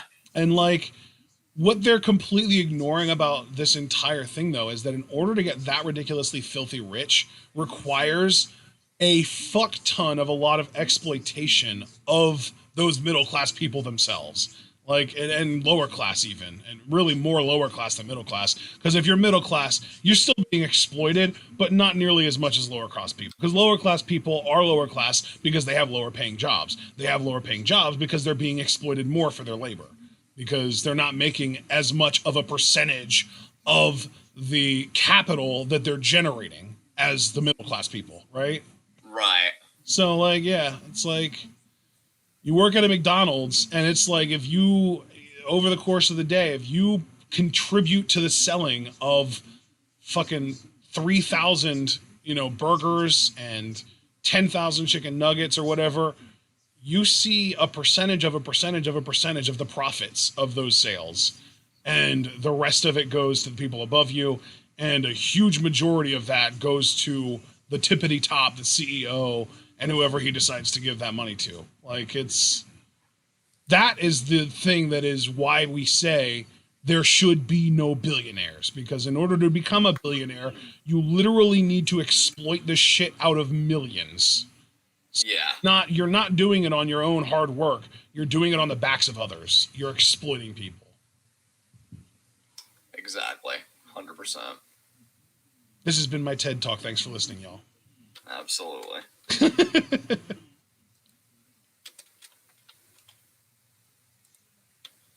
Oh, here we go.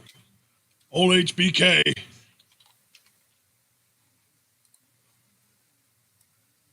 Kyle O'Reilly.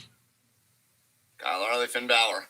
This is going to be peaceful. I think we're going to have an actual peaceful contract signing. There's no real animosity here. It's just a desire to win. Clean handshake. Shawn invited him to have a seat.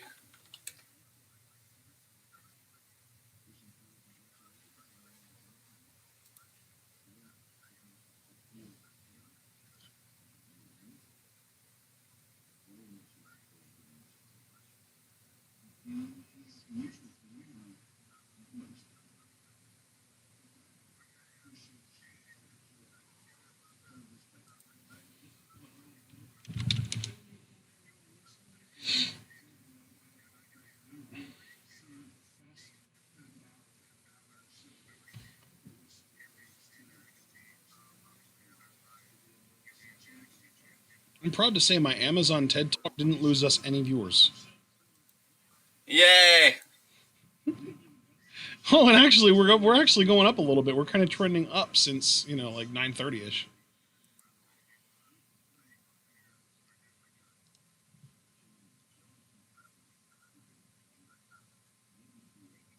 Finn says, I don't care. I don't think Kyle is a secret at all.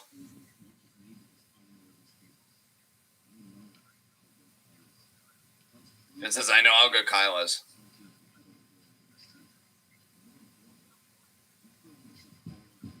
Has Kyle ever held the IWGP Junior Heavyweight Championship? I don't think so. I'm going to see if I can find that. Oh, no, he hasn't. Wow. That's kind of surprising to me. I feel like he should have.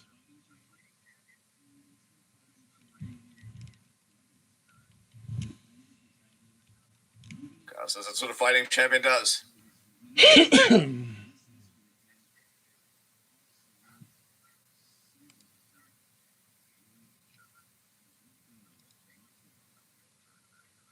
Finn saying there's one thing I'm not so certain about Kyle.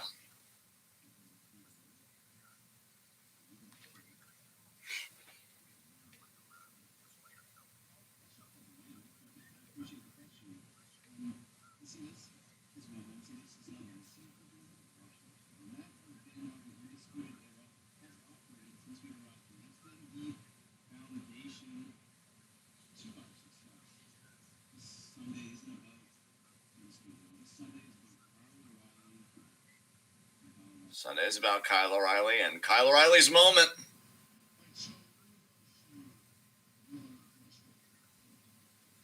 God.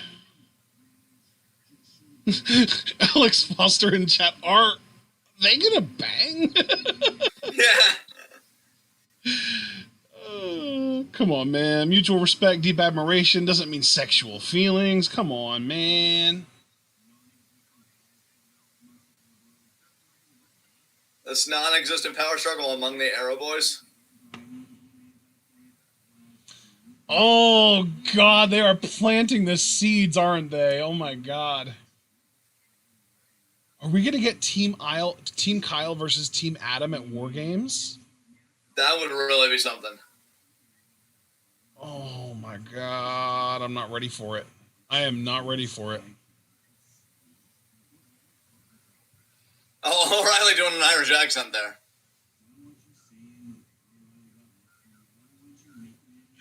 God damn it. They're going to fucking do it. They're literally just going to straight up beat for beat copy ROH. Oh my God.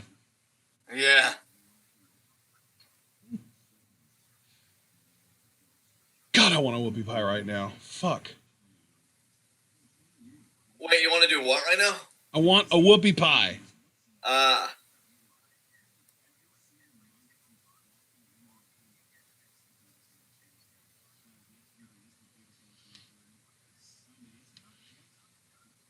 Like this video if you miss Oreo cakesters. Or if you're too young to know what an Oreo cakester even is, because, boy, you don't know what you're missing out on.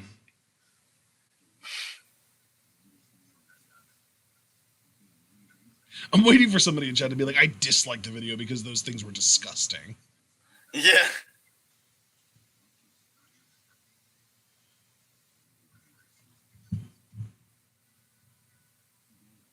Finn's being really intense right now, and Kyle's all like laid back and casual. Yeah.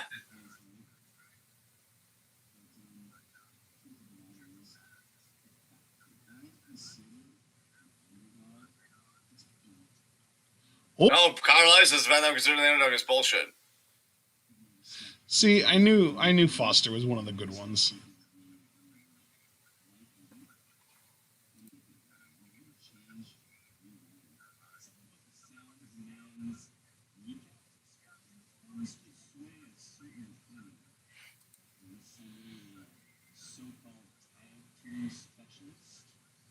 Sunday so-called tag team specialist. He does it again. Oh, man.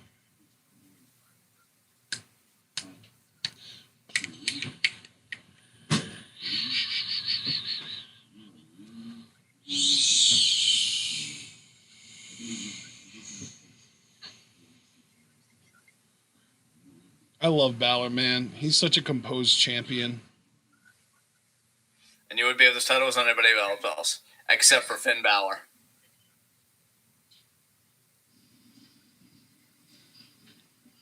And here comes our mixed tag team match up next. God, I'm going to be honest. I wish that that face-off main evented, because it just seemed like a nice, chill thing to close the show on that also got you hyped at the same time. And now the Garganos. Ugh. Yeah. Wow, Kirby said Finn's a lame duck right around the time that I said I love how he's such a great composed champion. Yeah.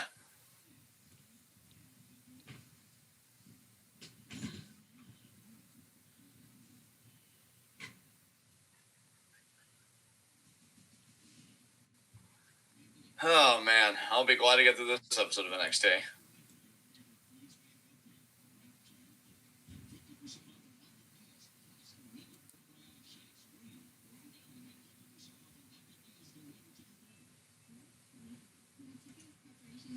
Here we go. Oh, wow, that's cool. Did you see that fridge? What? Samsung Smart Kitchen? Stop making expensive products that I want in my life, Samsung. Yeah, you know it's never going to happen for us, you dicks. Yeah, they're awful. That's the same woman that was in that that Shia LaBeouf movie. I forget what it was called, where they were selling magazine subscriptions and stuff, and ended up they were getting into some like really bad situations. I forget the name. It's called Utopia. Okay, I think I've actually seen the trailer for that, and it was like meh. Like it wasn't overly interesting to me, but like it might be good. I don't know. Right.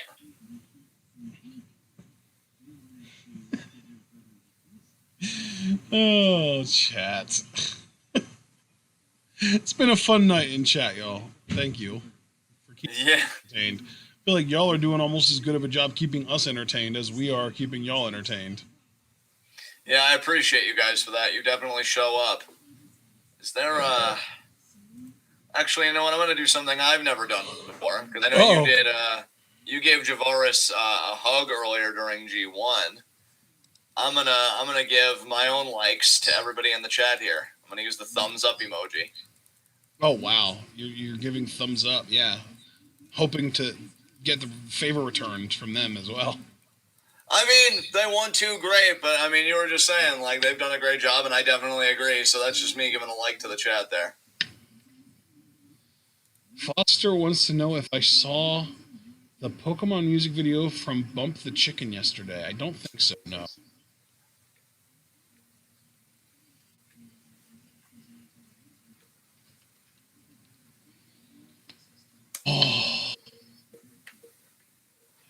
Oh my God.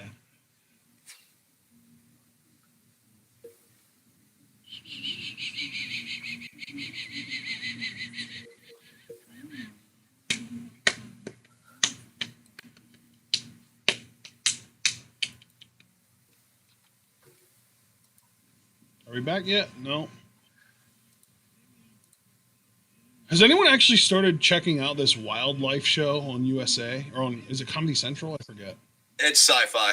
Sci-fi. I was completely wrong on everything. Still curious if anyone in chat has... Yeah, I haven't checked it out personally. Corey Taylor.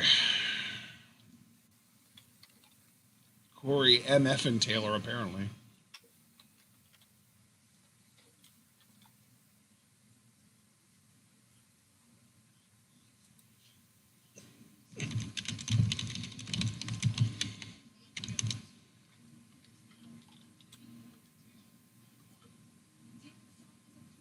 Come on, let's get this tag match underway.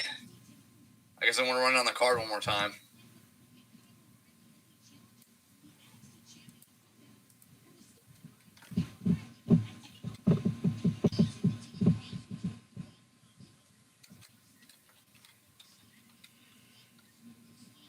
Go, both these guys.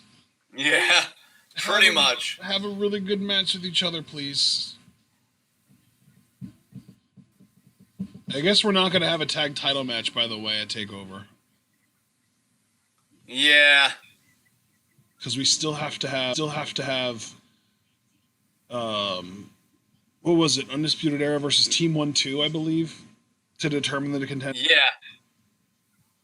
Yeah, that match never happened tonight. I thought it was supposed to happen tonight, but wow. I think it was, like, they made it seem like it was going to happen tonight last week, and it just, they never advertised it, and then it just never happened. So I guess they're putting it off until after TakeOver.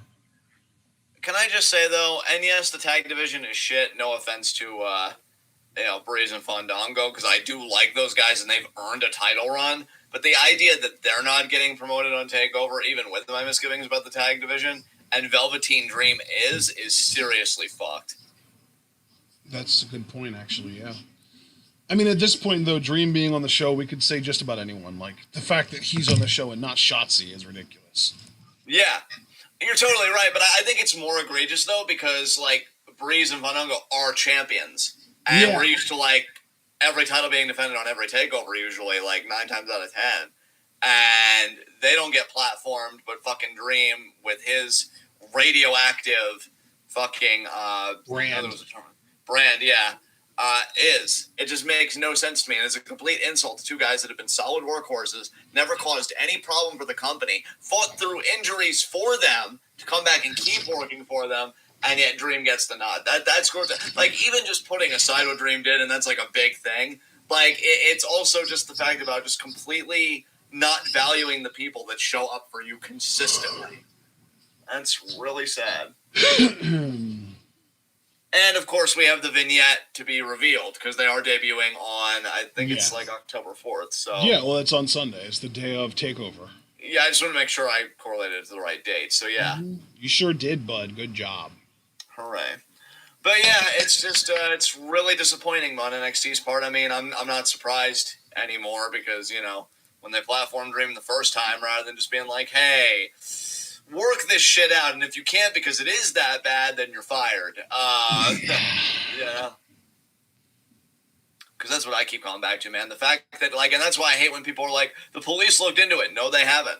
I would love for them to. I keep saying, like, I would love for them to, and by some fucking miracle, they'd be like, oh, it actually, yeah, nothing happened. Here's the explanation for everything, you know? Yeah, like, best case scenario for Dream fans who want to keep liking him, it turns out that the people that were accusing him were making up stories to try and get him fired because they're, like, super racist white supremacists and wanted to get a black dude fired. Yeah.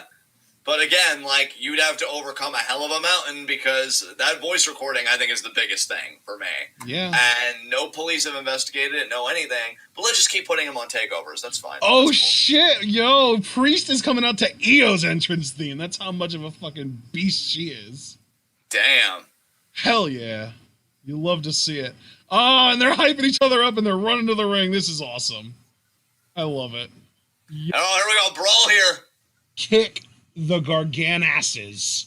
You know what? I can appreciate that the tag match is kind of conducting itself this way, and now it's probably going to go to be a formal tag match because they're both out of the ring. They really should have done a tornado-style thing, honestly. That would have been cool. It would have been really cool too if it would have been like a situation where there was like a double pin, where it's like maybe like Priest pins Johnny and Candice pins Io, and they both get the 3 count. But it's like, oh, both teams win, but both teams lose. Let's just call it a draw. Sorry, people that wanted a conclusive ending. Yeah. Because, like, not to really tell on myself here, but, I've definitely been feeling the wear of this NXT. Like, we had a big digression about in the middle of the show. And, like, at least having Tornado Rules would have kept the energy up. And now we've got to see, like, it unfold, cutting the ring in half, the frequent tags, which normally I love when you've got 2 really competent tag teams. But, like, one's a married couple, and that's not the same as being a good tag team. And the other's just thrown together on the basis of being champions, which is fine. But, Priest now manhandling Gargano. Chop there by Johnny. Forearm. Yeah, this match is literally the definition of, like, everything's fine, but nothing's actually good. Yes, exactly. It's fine, it's fine, it's fine. I said it's fine. I wanted better, but it's fine.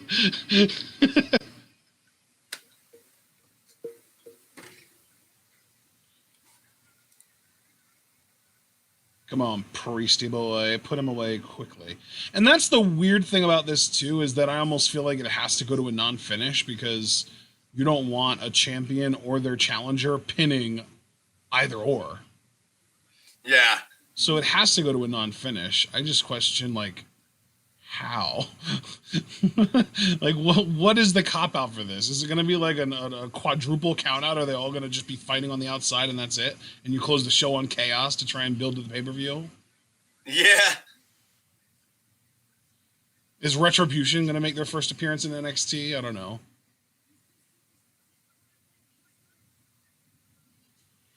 All right, Candice and Io here. I love Io. We used to be best friends according to this video package with footage of us, doing things together like friends do. Io. Pendulum kick. Fuck WWE forever for robbing us of a proper Io Kyrie feud, by the way. Oh, nope. Candice reverses. Nice switch by Candice. Candice using roll-ups. What is this? The Alexa Bliss? Yeah, really.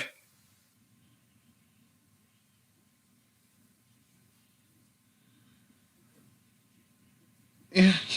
Thank you, Alex. Thank you so much for clarifying that. I was going to, and then you did it for me.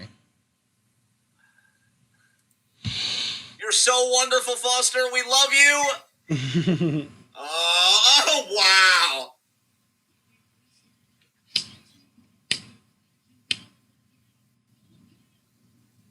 That girlio. And now Johnny's like, Candice, what are you doing? You need to be conscious to make me my chicken tendies later. Oh my God. Oh. Beth literally said the same thing you did. Wow.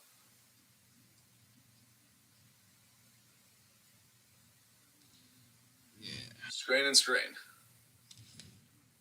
Gots to go. So I don't think I asked this entire time.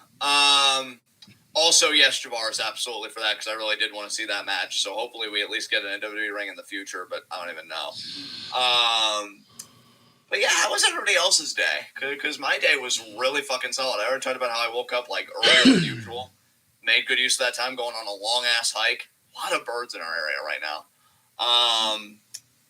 For to watch more Big Joel videos. I finally got a feel for like what his channel is. It's pretty much media analysis, which is really interesting actually, because he did videos on like Jordan Peterson and 13 Reasons Why. So I had a fun time today.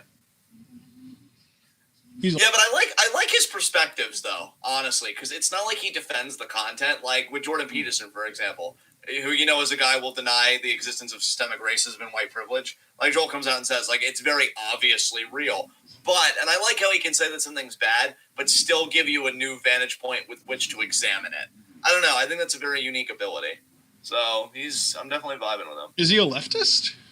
I think he is. Yeah, because even like browsing his Twitter, he seems to be like on the leftist side of the political spectrum, at least to me.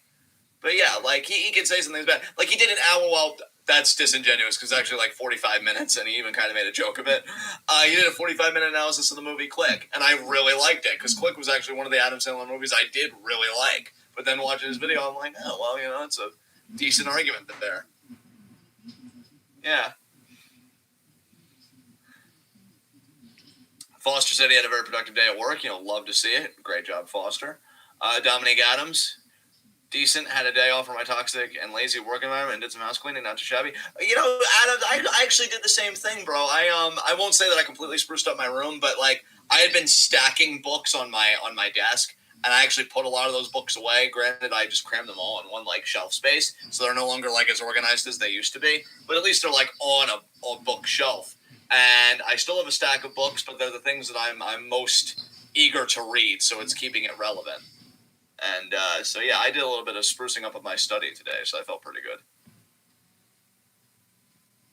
Mark said, yeah, I'm going to watch the Quick One sometime. So, Mark, let me ask you something. Did you not know about them before I told you about the Death Note video? Yeah, dude, the unplanned one was so good. I really love that one, too. Yeah, like, he's just got such a different take on things that, like, again, isn't, like, right-wing apologia by any means. It's just a different vantage point of critique, which I always appreciate. Candice there with shot to EO.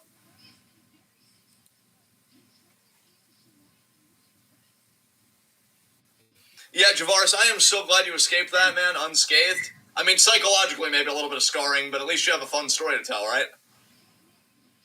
EO Tiger feint kicking Johnny there during the commercial. I love how he's still using my word undomesticated there. Yeah.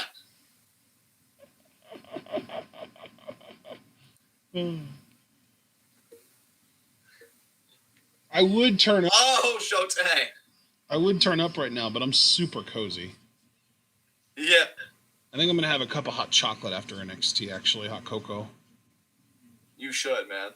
I'm thinking before we do anything else, I'll just take care of my teeth, and then we can really get our night started. Cool, man. That sounds... Because we actually have quite a bit of Hermitcraft content and stuff tonight, you and I. Ah, I knew about 2 videos. I feel like there might be, like, 4, maybe 3. I just feel like it's more than 2, it felt like. It's 4. I knew it. Fucking knew it. You are just so right, my friend. I know. It's amazing. I think you know me well enough to know how high of a compliment that is coming from my face. I said, dude, facts. Like a machine. Shavaris reliving it. The fact that they chased me for a whole block.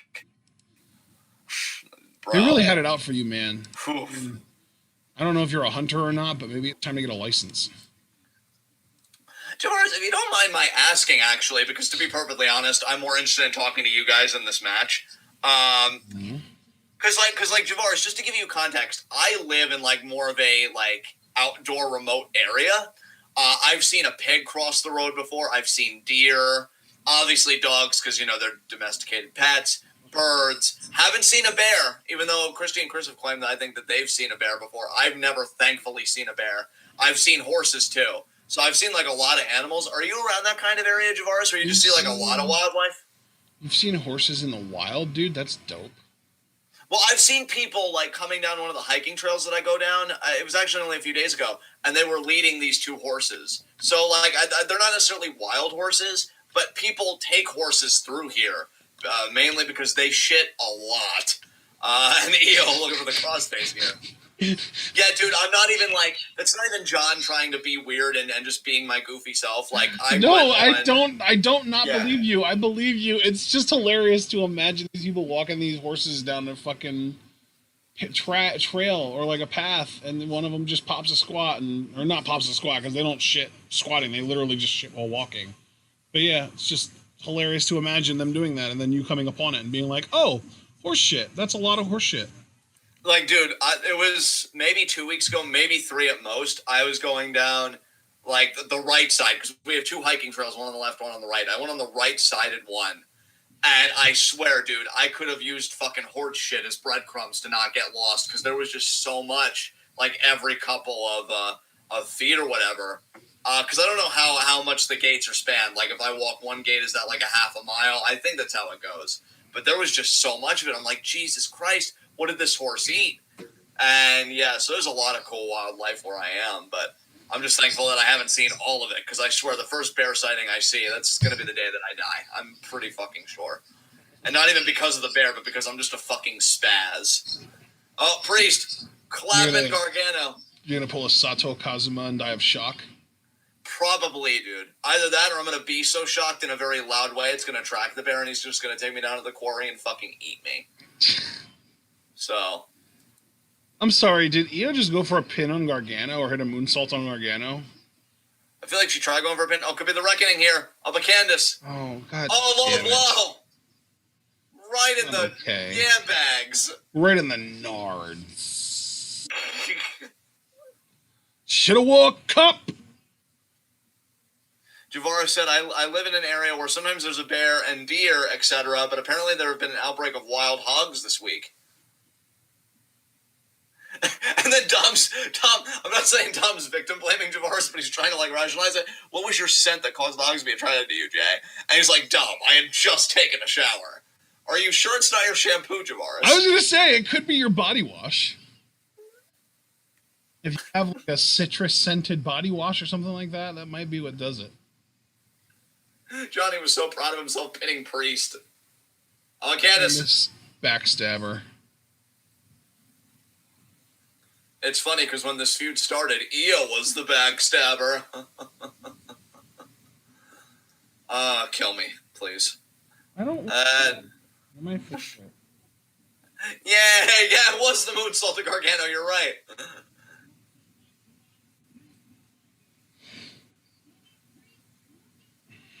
And then Candice, how does she counter the moonsault? Bam! Oh my God! She kicked him in the balls from behind. That's brutal. Yeah, it is. Jeez. Oh, and then the DDT is what got the win. Okay. The old slingshot DDT. Oh, I guess Johnny calls that DDT one final beat. Ew. That's way too wordy. Yeah, Jonathan. Word to truncate your speech, ass face. God, coming from me, that's really bad. You should just retire. I don't know what's funnier, just the fact that you just told him to learn how to truncate his speech, or the juxtaposition of going from that to calling him ass face. Like, here's a $9 word, and here's a $1 word to round it out, bitch. Suck it. No, Candice, that'll never be yours. And Jonathan, you already held it, and it was unmemorable. So fuck off. You held it? Yeah. Oh no, you're supposed to say exactly. Sorry. You had just gotten done saying it was unmemorable, and I'm trying to feed into you. Yeah. All right, guys, that was NXT. So yeah, leave a like if you haven't already. You guys were exceptional tonight. Hugs, kisses, and sunshine to all of you. Click the bell icon and subscribe so you never again miss any of that wow goodness. You can find all of our socials and details in the description box. We will see you tomorrow at 6 for Stardom content. And then at 9, if you're here just for NXT-related things, for NXT TakeOver 31 preview and predictions. Going to have quite a bit to talk about, especially seemingly with that NXT Championship match of Finn Bálor versus Kyle O'Reilly. Should be good shit. And yeah, we'll just see you then. So I'm going to hand over to Ash and take us home. Should be such good shit, right, John? Absolutely. All right, ladies and gentlemen, we do hope that you all enjoyed NXT tonight. And at the very least, if you didn't enjoy the whole show, we at least hope that you enjoyed the combination of our live reactions and the live chats for your entertainment. If you enjoyed, please remember to like the video before you leave. You can also subscribe to the channel if you're new. Click the bell icon to join the notification squad and follow us on Twitter and on Twitch. And if you'd like to support us, you can also buy our merch on Teespring. Oh, I forgot to mention, subscribing on Twitch is a way of supporting us. That gives us, I think like 50% goes to us straight directly. You can also buy our merch on Teespring and donate to our Patreon and share this channel and this video with all your wrestling fan friends and let them in on the best kept secret in the YouTube and Twitch wrestling communities. We are the workhorses of the YNTWC, and we will continue to earn that moniker with our continued coverage of NXT and Stardom and New Japan and also pay-per-views from WWE and AEW. And speaking of Stardom, we will be live reacting to Stardom's show from earlier this week. It was actually on Monday morning.